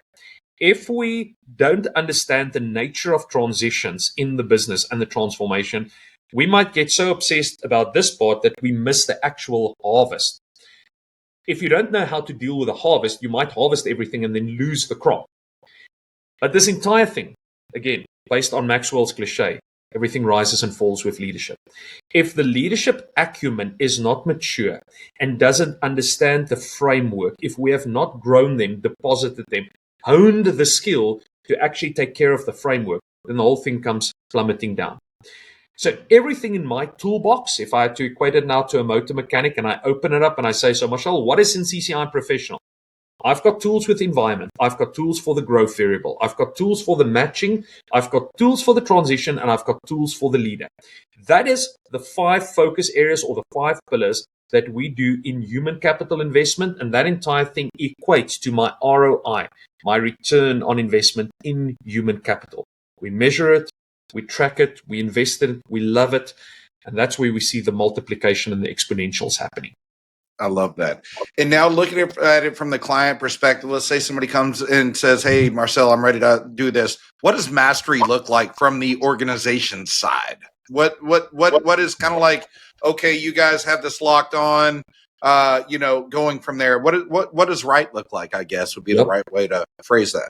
And obviously, when I put this entire equation on the board, people look at me and say, yes, Marcel, this is like a bachelor's qualification. The next 4 years, I'm going to have to study this. And I say, well, I presented at master's level. So, yeah, there is a lot of theory behind it. But from a mastery point of view, Mr. President, Mr. CEO, Vice President, you want to see results. Okay, that's straightforward for me.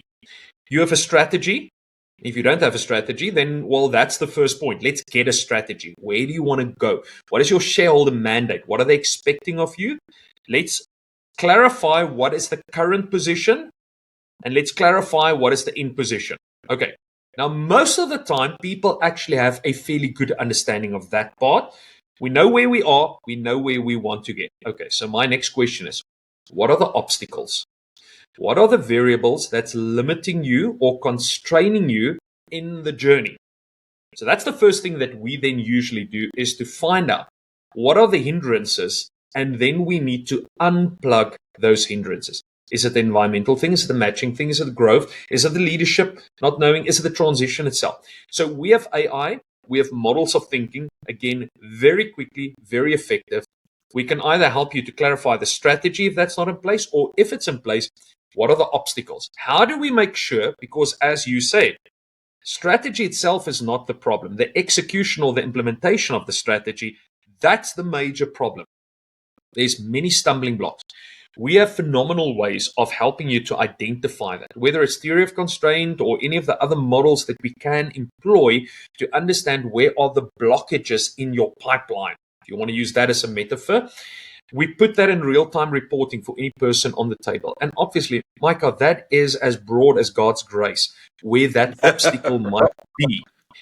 What I find more as a contentious point, that when we present data like this, and again, it's real-time AI, it's not Marcel's opinion, to the table, then unfortunately, often the egos around the table kicks in, because, oh goodness me, the constraints seem to be pointing to my area of expertise or my department or whatever. And I tell people, please, this is not an ego conversation. When you've built a great company and we now see the sales department is still functioning from an out-of-date mindset, I'm not going to treat you as though you're a terrorist or, you are incompetent or whatever.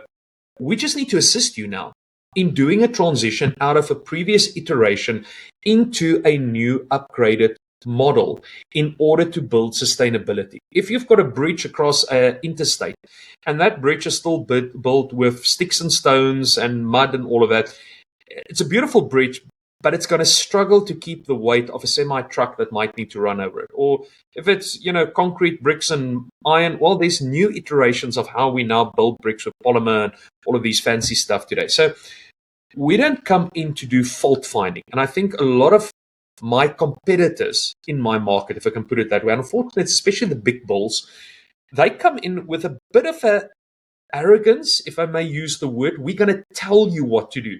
We're going to reshape and downsize your company or upsize or whatever. I say, guys, it's not my company. I'm not so vain and arrogant that I think I'm going to walk into an executive environment telling executives what to do or how to run their company. Their business that you don't work business. In. Their blood, sweat, and tears. No. They are the experts. They are the leaders. They are the masters. I come in, my team come in, we help them to only understand where the constraints are in order that they can take their strategy to the next level. We present, and then we start to guide, nurture, coach, whatever is necessary to help any individual or team or perhaps the whole organization to overcome certain obstacles. But we do it from a data-informed perspective. It's not a gut feel. Here's the data, and we constantly evaluate that when we open up a certain constraint, okay, what is the effect of that? Sometimes when we open up a constraint, we discover there's two more sitting just behind it. Okay, let's open that up. Or sometimes we open up, yes, and there's a gushing of water running through the pipeline, and we've just opened up something. So we come in to empower and serve. We don't come in as advisors. I don't like the word advisor in my space. You get legal advisor, financial. I'm not an advisor. You don't work with me. I'm with you as a CEO and advise me on leadership. You come in and support and empower and help me. And I mean, I run a very minute small business. When I need advice, I'll talk to my lawyer, I'll talk to my accountant or whatever. But on a leadership level and a strategic level, please come and assist me. Come and serve me. And that's the kind of mindset that we had to adopt very quickly. Even though we do know what's going on because of our own experiences, it's a whole different approach that we bring to the table. It's very interesting too, and it brings to mind a couple of examples that I'm running through on my end. So I always think, you talk about leaving egos at the door, and one of the answers that we see that's traditional in the HR space is put somebody on a PIP, a performance improvement plan, right, and kind of go from there. And I'll use an example of when we were in the military. We run these war scenarios, and I know I've shared this example for those that listen on a regular basis, but we'd run these very, very chaotic war scenarios with inbound submarines and missiles and coming in from warships and fighters shooting missiles. And it was pure hell and chaos, right? And you were sweating by the end of it because it's supposed to maximize the impacts, and it's very it whenever you're in CIC, our Combat Information Center, you don't know if it's real or not. The displays look as if they would look if you're underway on deployment in the middle of nowhere. So worst case scenario, making sure you can effectively resolve any threats that are out there.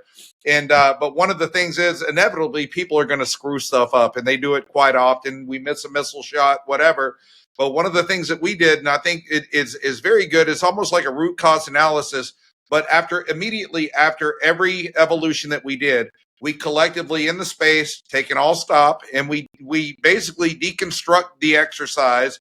And you want to talk about leaving you feeling humbled, right? And you're going to get ate up because you're not hiding. Again, it's data, right? We ran the scenario's tracked, and we can do a play-by-play on who screwed it up and when and where. And it's very similar from that aspect of it, but it was a cultural, it's just ingrained in the way that we did business. And a lot of the things that I took for granted in the military that are relevant to the corporate space are just wild to me. But to your point, you have to leave that ego at the door. You have to be open to that constructive criticism and kind of do that stuff. And that was almost a system in and of itself that enabled that, you know. So definitely see some parallels there. I remember, studying my PhD, we were situated very close to Norfolk, naval base. And there was a lot of my colleagues and other students that came from the military. Now, I've never served in military, so I'm an outsider to the view. But from an outside perspective, I had a certain preconceived idea of things like management styles and leadership styles. And I was completely shocked when I learned in the US military, especially, how many people specializes in leadership models like servant leadership, steward leadership. One would think the very soft kind of leadership where you would expect, charismatic, transformational, autocratic leaders. And when I started meeting up with any of the senior ranking officers, listening to their fields of interest, and they say, listen, no, when we're behind enemy territory, the way in which we serve each other, the way in which we help, yes, there is a hierarchical understanding on all of that. There's a command authority, but nobody is left behind. We serve each other for life and death. And the more I spoke to these guys, I had a complete epiphany. And then reading guys or YouTubing guys like Simon Sinek. Simon has got kind of an affinity for the Marines especially.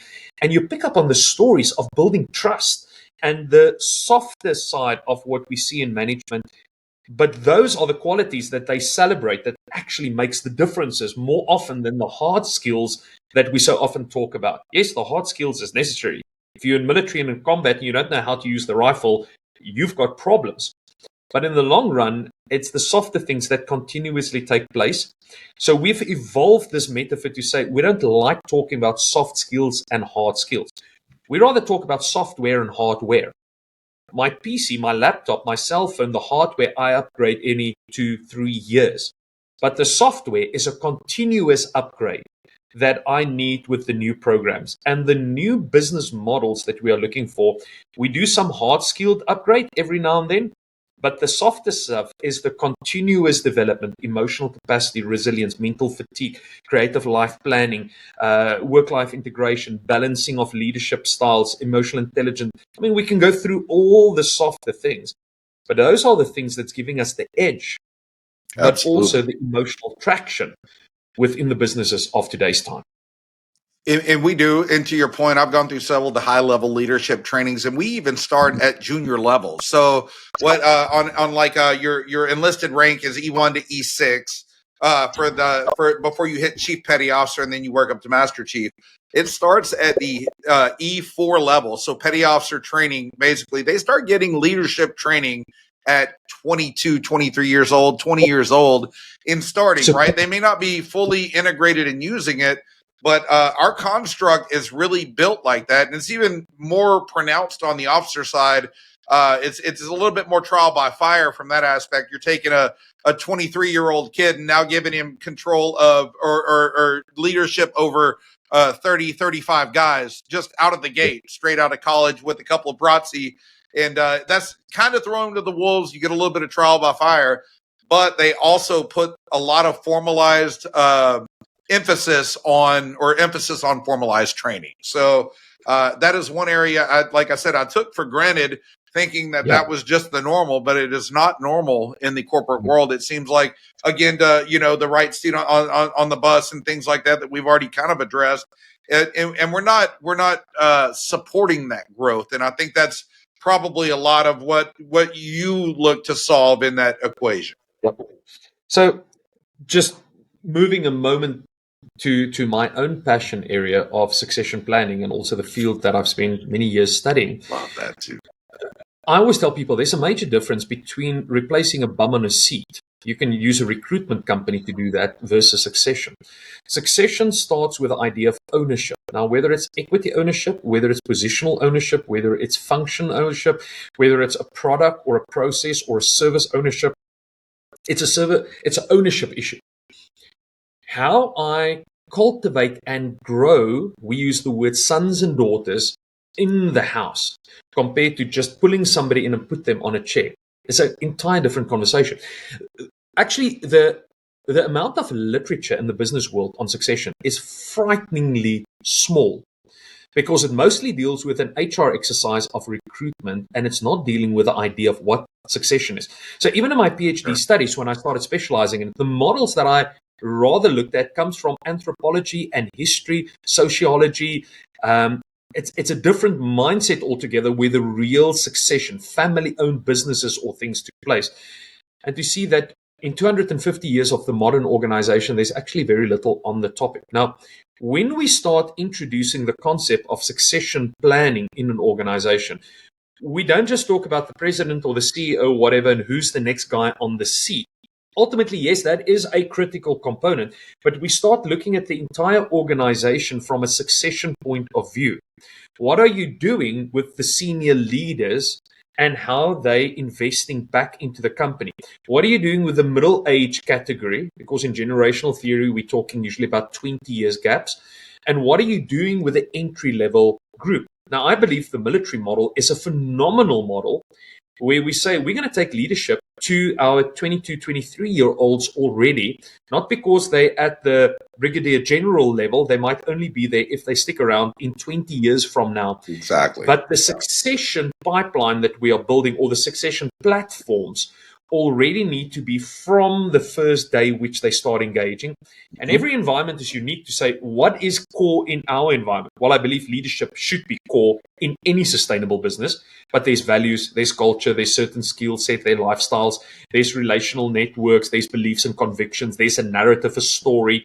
We actually build an entire model around that. We call it the organizational dynasty model.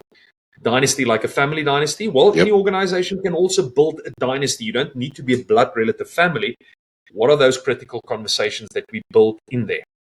We've just transitioned a family business here in South Africa. Now, I know in US dollars it's not that big, but I mean, their turnover is about 5-6 billion South African rand. Okay, so 1 to 18 frequency. But I mean, in South Africa, this is a large agricultural conversation. And we've got 3 generations running in that company. And we've now made sure that succession is not just the founding member that's moved out at the age of 78, but the entire company and the processes, how it runs, make sure that all of these generations is constantly in succession mode to take care of them. I think that's fantastic. And so a lot of this obviously kind of ties back to the culture. And one of the things you warned of that I thought was an interesting quote was, if culture eats strategy for breakfast, structure will devour culture before lunch.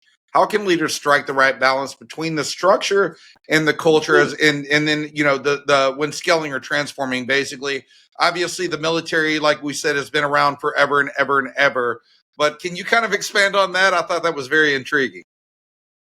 Let me add even another one. Your performance is going to blindside you before supper, because that's the next one in the line. So from structure, we need to go to performance. Micah, this is a very interesting concept. And we talk about this in the environmental block, where we look at the 9 alignments, kind of like a car.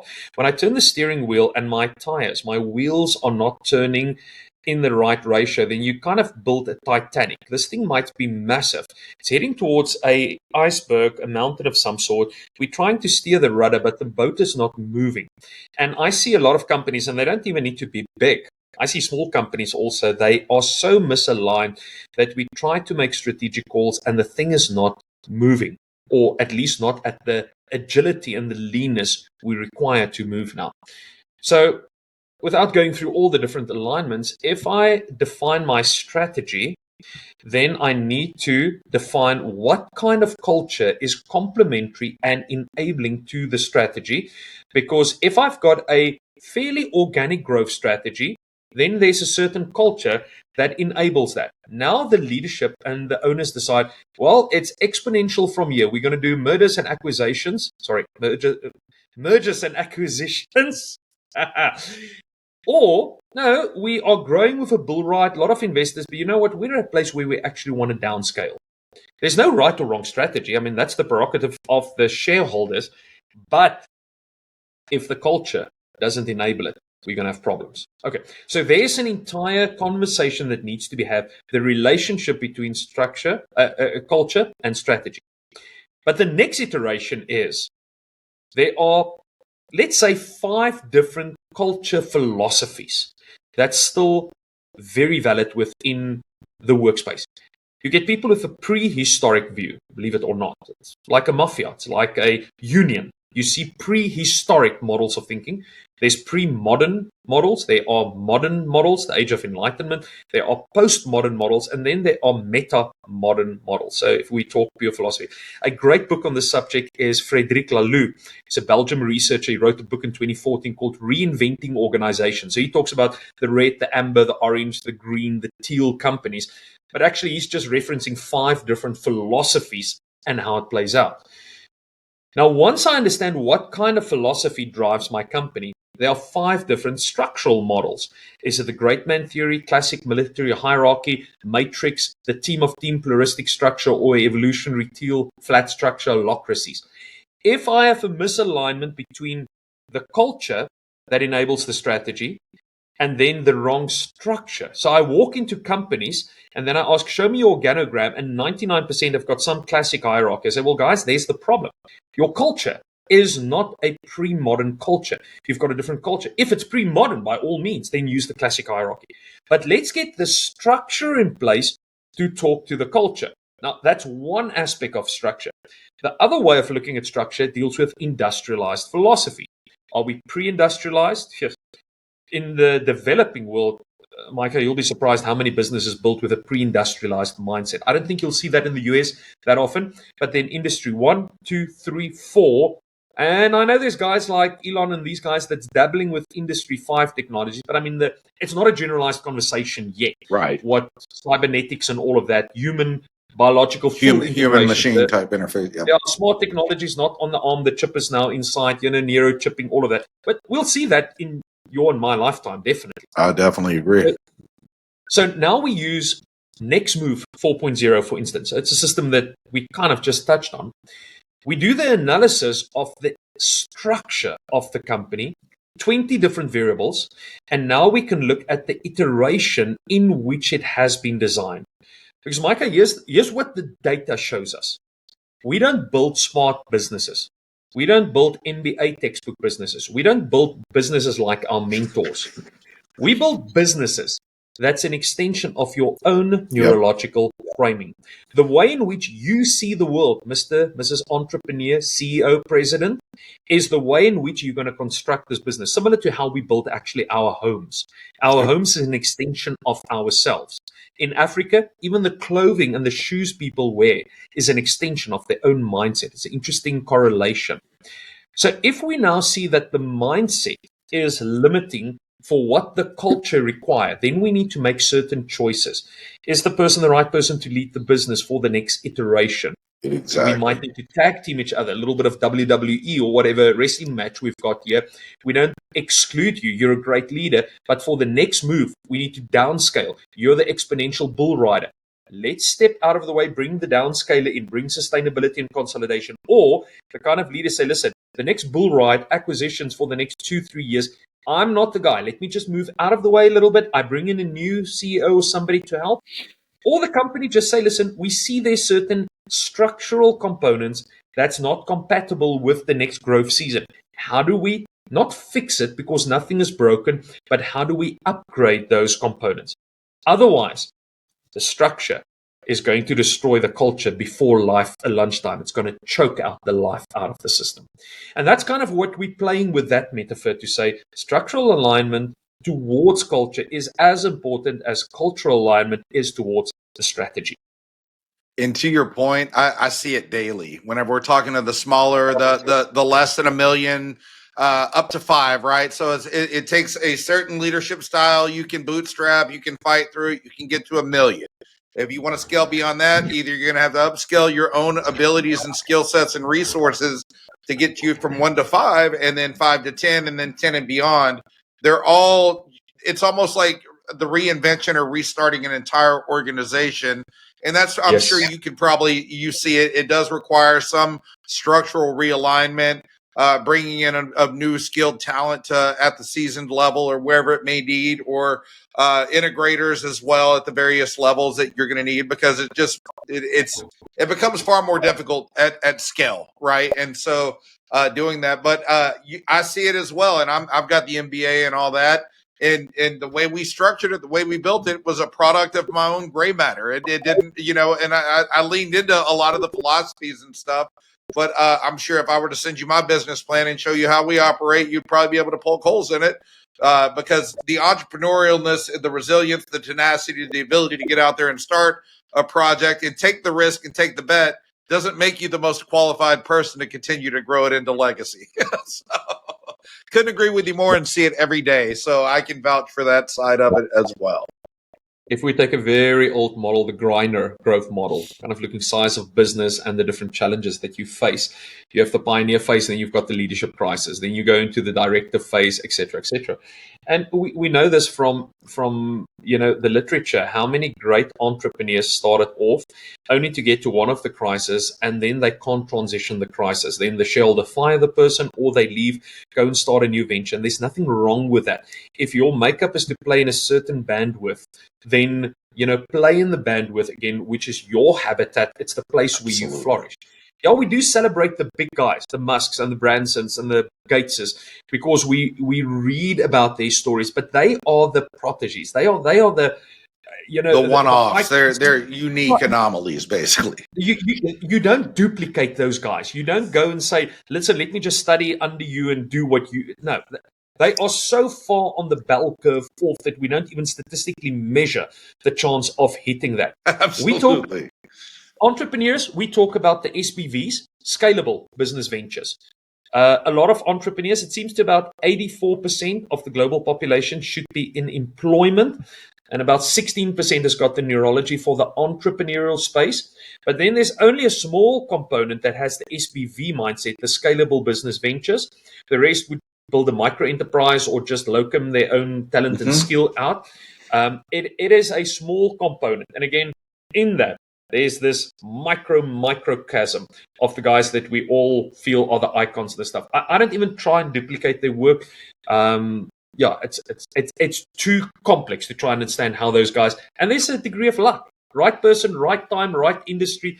You don't fabricate the environment that my fellow South African, Elon Musk, that was born here, happened to be positioned in the phenomenal environment of the United States, in the right environment, and then that thing flourished. If he didn't go to the US, he would have run most probably a pretty nice business here in South Africa if he could sort out all of our local politics, which he's quite vocal about.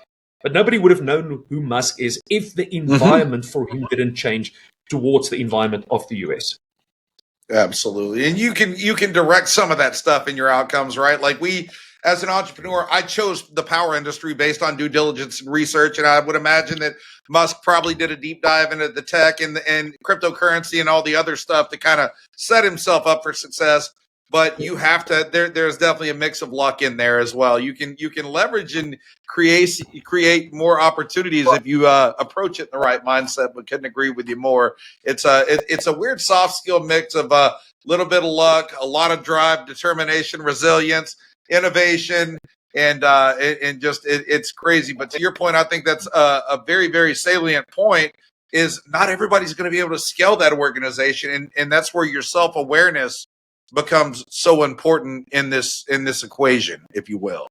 Like for Again, us, I'll give you an example. Like I don't want to grow Southern beyond a 10 million cap, right? And I don't know that I'm going to be the guy to grow that to that. And we've got internal reasonings for it. I've got a timeline with which I look to exit and do all that other good stuff.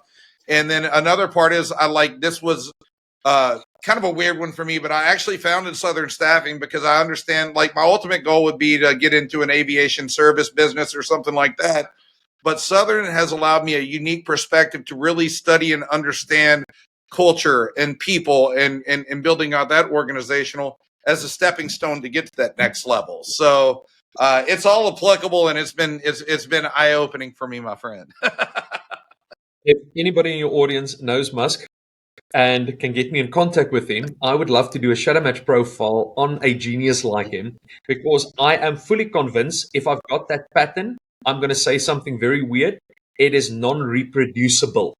Even though I've got the data, I cannot pattern any normal person after that. So it would just be fun to see that in any case, because they've got such weird neurological frame. It's like if I had the privilege of having Einstein or Hawkins or any of those guys for the fun of it, I would have loved to see their profiles. But you cannot duplicate that. That's kind of the point we're making here. So I would rather work with a model that you can flourish, an environment that you can flourish, understand whether it's personal, private, relationships, or in the business world. We're talking about 8 billion people. I'm not talking about that 0.00001% of the biographies we love reading, the celebrity kind of business people. I'm working with the rest of the folks and helping them to experience that sense of life fulfillment. And that's where your market is, right? Like I read the Musk bio by Isaacson, and geez Louise, that guy is just he is alien. I don't know. It is wild. Just the risk propensity and all that to double down on all that. Like I am definitely far more risk averse, but to your point, definitely anomalies, and we have to cater to the rest of us. Indeed. No, but that's the rest where we find the joy. But just by the way, I mean, even reading Musk or any of these guys, one thing that I always like to point out, even though they are genius level in shaping all of these things, none of them were Lone Rangers. If you watch the movie of Steve Jobs and all of that, the body odor of the guys that slept with him in the offices in the early days, how they built that. They were never, ever alone. The tribe, that's where the success were. The men and women that challenged, that conformed, that helped. It's unfortunate, they don't always stick around in the long run, but never did those guys find themselves in isolation. Again, referencing just somebody like Schwarzenegger, in one of the YouTube things I saw of him the other day when somebody said, yes, you're a self-made man. And he just basically said, BS, guys, I'm not self-made. Every step, my bodybuilding career, my business career, my philanthropy, my acting career, my governorship, political career, every step along the way, I can tell you who were the people, the Franco Columbos in my early days, the Low Freaknos in my early bodybuilding. There was a community, and it's because of my tribe that I excelled also. Yes, hard work. Yes, genetics. Yes, intellect. But never underestimate the power of the tribe. No, could agree with you more. And there's a book, I can't remember the title of it, but it's about Tony Hsieh. He founded Zappos, and it basically just kind of showed his story. And it was always built around people before it was ever even a business. It was a community. Yeah. And then he was like, oh crap, I have something here. Now we need to turn it into a business so that we can make it a little bit more formalized. So and that is one of those things I guess I struggle with. I work from home. I'm a solo guy. I've got a team of 1099 guys, and we all collaborate. And that's the scope of my engagement. And it is definitely isolating. And I've always found that I perform better when I hop on a call with my mentors and folks that I talk to and work through things and spend quite a lot of time on that, because the collective effort is definitely far more beneficial than trying to approach it as a one-off, Now, Mike, on that topic, I mean, I like great tension, because once I've left somebody with tension or dissonance, I know they're going to think about it. So I'm a little bit naughty perhaps in this area, but I always tell people from the recruitment side, if you're looking for a new job, make sure that you select a company where the boss, the manager, is significantly more clever and smart than what you are, because you want to learn.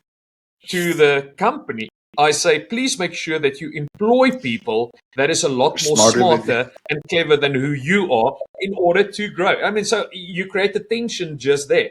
But it's only when in a leadership management role, when again, my ego, my own self-worth perspective is a bit of, out of sync, that I get intimidating by bringing people that's stronger and better than myself on board.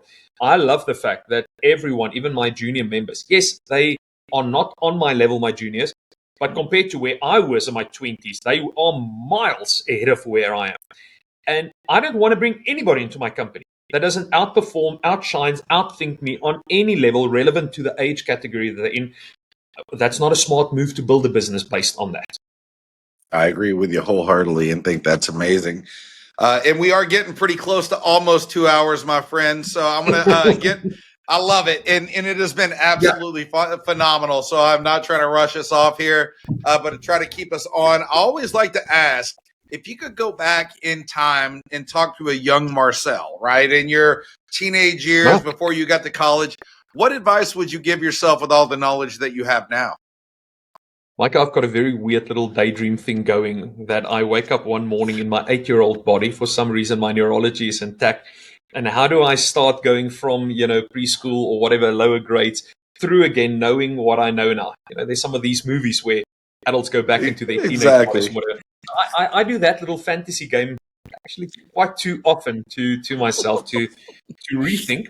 But then I also remind me of the famous C.S. Lewis that said, don't worry about the roads you do not travel, because in them there's only sorrow and worry, or something like that. It's actually the golden thread in the Chronicles of Narnia. But okay, if I had to go back and I have to speak to my younger self, I suppose I can say that to my current self also. It is most probably on 3 levels. Number one, that 90% of the stuff that you worry about in life is most probably not going to happen. So chill, relax, enjoy the ride more. Yes, I've caused a lot of stress for myself and people around me because of the what ifs. Life is a journey that's being enjoyed. Enjoy smelling the roses. Go and swim in the dam. Do the nice things. Spend time with the family and all of that. So that's most probably the first things I would tell myself. I was a much more kind of tense, uptight younger person. I'm still quite intense nowadays, but I would tell myself, even just change your clothing more often, to something that's more relaxed than feeling also always so formal. So I would most probably have that little conversation with myself. Number 2, I would most probably encourage vision and purpose from a younger age. So yes, I discovered it along the way. Again, because of the environment in which I grew up, my visionary capacity was quite limited, and was only going through university, and as I went into the adult life, that I discovered more, what does it mean to be purpose driven? What does it mean to live from a vision? If I look at my 22, 23-year-olds apprentices in my company, and I look at the level of vision these guys have, man, it scares me. They are global thinkers. They look at me and say, yeah, Marcel, you're getting old. You're only mid-40s, but get out of the way. You're becoming an obstacle to us. And I say, because guys, seriously, because you're scaring me, what you're thinking of. So I would most probably have a little bit of a pep talk with myself to say, put your sights on something. Get dreaming of things that really scare you. Right now I've got dreams that really scares me. Right now there's things that's living in my heart and in my spirit that I am setting out on a journey. It's not a self-fulfilling prophecy. It's very much a spiritual journey also that I'm on. But I would have that conversation much earlier with myself to say, start dreaming about things that scares you. Don't limit yourself just to your current environment, circumstances, or whatever. So that's the second thing. The third thing that I would encourage myself, I only started doing trail running because of the pandemic. I would encourage myself to get out on the trails and start running big major trail events at a much, much younger age than what I'm now. Because in that, there's a sense of fulfillment. There's a sense of freedom. Yep. But I run out there, not for the bucket list. Okay, it's part of the bucket list. It's the place in where I visioneer. It's the place where I get creative. It's the place where I sort out major company strategies, where I think about global issues, whether it's the World Health Organization or World Economic Forum or Davos or whatever. I've got hours on the trail and I process. Okay, it's my mind. I am extremely strategically wired. Take out the phone, do the notes to myself, or take out the scheduling write down. But why I'm joking about trail running, if you do not have an environment, for me it's trail running, that you enter into, I call it the strategic zone, to process these things in life, and you're always caught in the whirlwind. You want to read the 4 disciplines of execution or whatever metaphor you want to use, and you don't get that space where you pause, reflect, think about your thoughts, think about life, and engage about it, then you're going to rush through this movie of life without really pausing, reflecting, and understanding what the value proposition is that you can bring to the table. So I would challenge my younger self from a much earlier age to say, you need to think about your thoughts, because your thoughts have consequences. And if you don't discipline them and you don't bring them in alignment with the previous point, your vision and your purpose drivenness, and you don't get, a clear direction, I mean, you can walk in circles for an entire lifetime and only wake up, I don't want to say when it's too late, but when a lot of opportunity has been wasted out. And that is a sad, sad story. It is. And what's sad is it's so innately prevalent in our society, the limiting beliefs, and we see it everywhere. That individual that wakes up, goes to the same job, or never leaves their hometown, or never does that. And it's almost like it's written into the cultural, or weaved into the cultural fabric that we live. And to your point, there's 60 to 70% of those that are out there executing on that, and 16% that are taking outsized risk and doing those things and thinking more strategically. And we even implement that when I'm talking to a candidate. It's not necessarily my job to do, but like, I'm trying to find that culture fit, and I want to know, where do you see yourself in 10 freaking years? What's your ultimate objective? What are you looking at? I always like BHAG, right? Big, hairy, audacious goals, and kind of using that and trying to formulate that. And just started reading Robert Greene's Mastery, to your point as well, of kind of taking that step back and getting that bandwidth. I'm not an ultra marathoner. You're far more accomplished than I am, but I get out and ruck, or I'll go for a swim. And some days it'll be a seasonal learning. I'll throw on a podcast of something that I'm wanting to kind of do. But some days it'll be radio silent, and I'm just walking and thinking through. And it's working on the problem, vice in the problem, or in the business on the business type situation to buy yourself that bandwidth. But man, what salient advice, going back and trying to almost figure out your master plan before time. And I look back, and I do a lot of the same reflection and looking back, and like it was a lack of action and thinking, we have this limitless time on earth. We all know we die, but as youth, and especially male youth, right, we think we're invincible, and it's all going to sort itself out. And so I definitely could have used a lot more of that strategy, and I'm sure my outcomes would have been different. Fortunately, the military took care of a lot of that forward thinking. I knew I was going to retire out, and that was kind of my entering argument. So I guess I kind of thought long term on it, but so freaking salient, and couldn't agree with you more. All that is fantastic advice.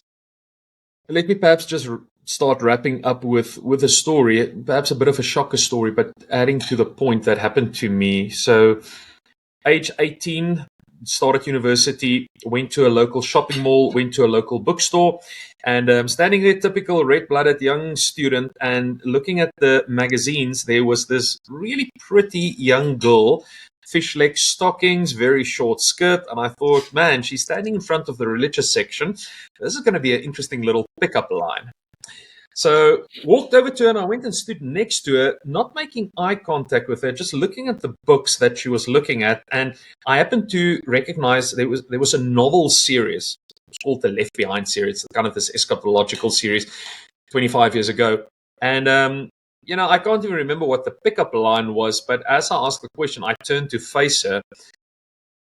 And Micah, the moment I made eye contact with her, I had one of the most frightful experiences of my life, because when I looked her in the eyes, it seemed that she lived out 50 lifetimes. Death stared back through the eyes of this girl. I will never forget standing this far from this girl. Long story short, got into the conversation. She was about 3 or 4 years older than I am. She is in active prostitution. She was a student at a very reputable university. She got into the biochemistry faculty, which was funny because I was also in that. Had some financial challenges. Her boyfriend pimped her out. And before she knew it, she got into a cartel, into a circle, and started making a lot of money. And then she had skills in biochemistry, started doing home brewing with heroin or whatever. And before she knew it, she was age, I think, 23 at that stage. She fell into that. Now, there was a long story of the outcome, which was very beautiful and positive of that girl. But I'll never forget the eyes into the soul. Fast forward 20 years further down the line, I was just getting involved in the world of capital investment, and I was working with a vice president of another brand, large international corporate, that said, yes, Marcel, I need to introduce you to one of my client CEOs, public listed company, major in the agricultural space here, close to us in Johannesburg. Drove through to the offices, went through all the security, got to the typical corner office, 5th floor, beautiful park outside, glass windows. Was brought in by the executive assistant, and the CEO was standing looking out through the windows on his mobile phone talking, and we were kind of standing there, and minute or two, and the person kind of walked around the desk while he was still talking, didn't make eye contact, and then he closed the call and he looked me in the eyes, and Micah, in the next moment, I was back in that bookstore as a student, because the eyes look exactly like that young lady. The CEO of this company, the best way to use the phrase was in corporate prostitution. There was a depth, there was a desertedness, there was a fatigue in the way in which she looked at me. And I realized the condition of the soul for how many people that wake up, as you said, going to business, going through the motions, just doing the job every day. They're not in active prostitution. I mean, that's a horrific ethical issue in its own right. But the way in which the condition of their soul looks exactly like that girl. It was a frightful moment how suddenly I was transported back to that young engagement. And part of my desire in our company is to help any person that finds themselves in a position where you feel like this corporate prostitute that's just pumped out for return on time, and it's not a satisfaction, enjoyment of life, a fulfillment of a story of impact. That is sad.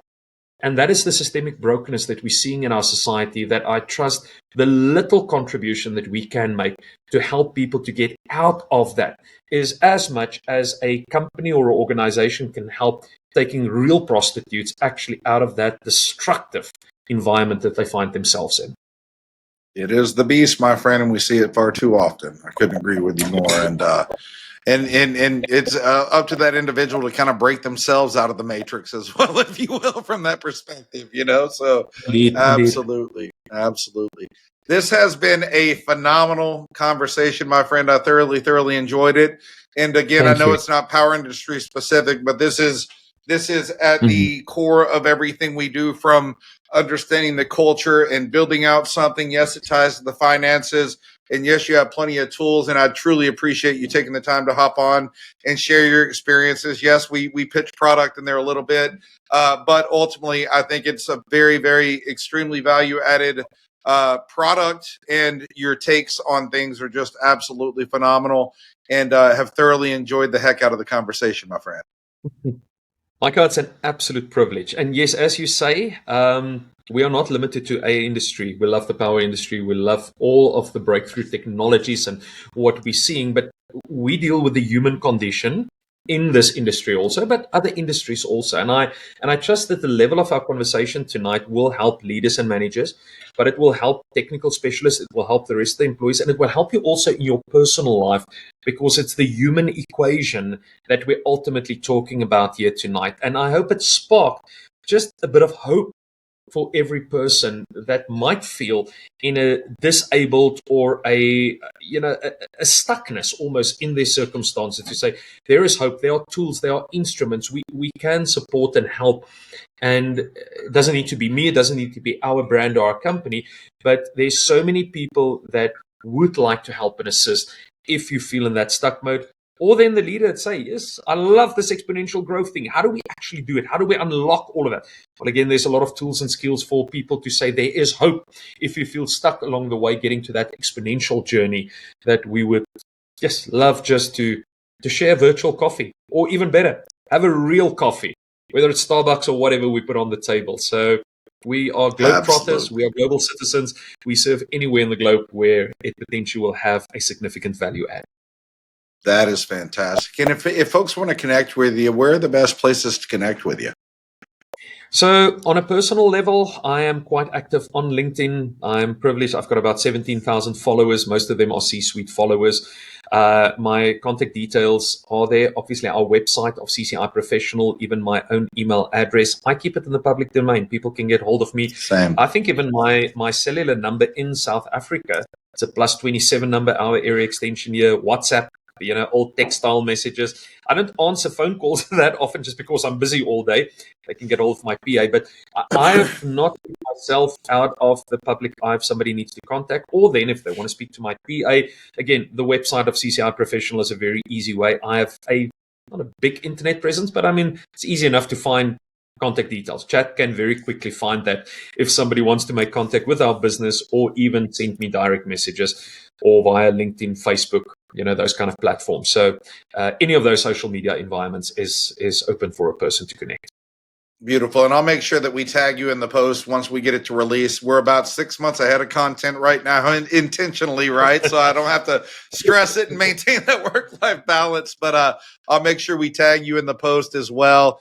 And again, just thank you for taking the time. Like I said, it was a phenomenal conversation. I learned a lot out of it, and have some more food for thought coming out of it. And until next time, folks, Micah out.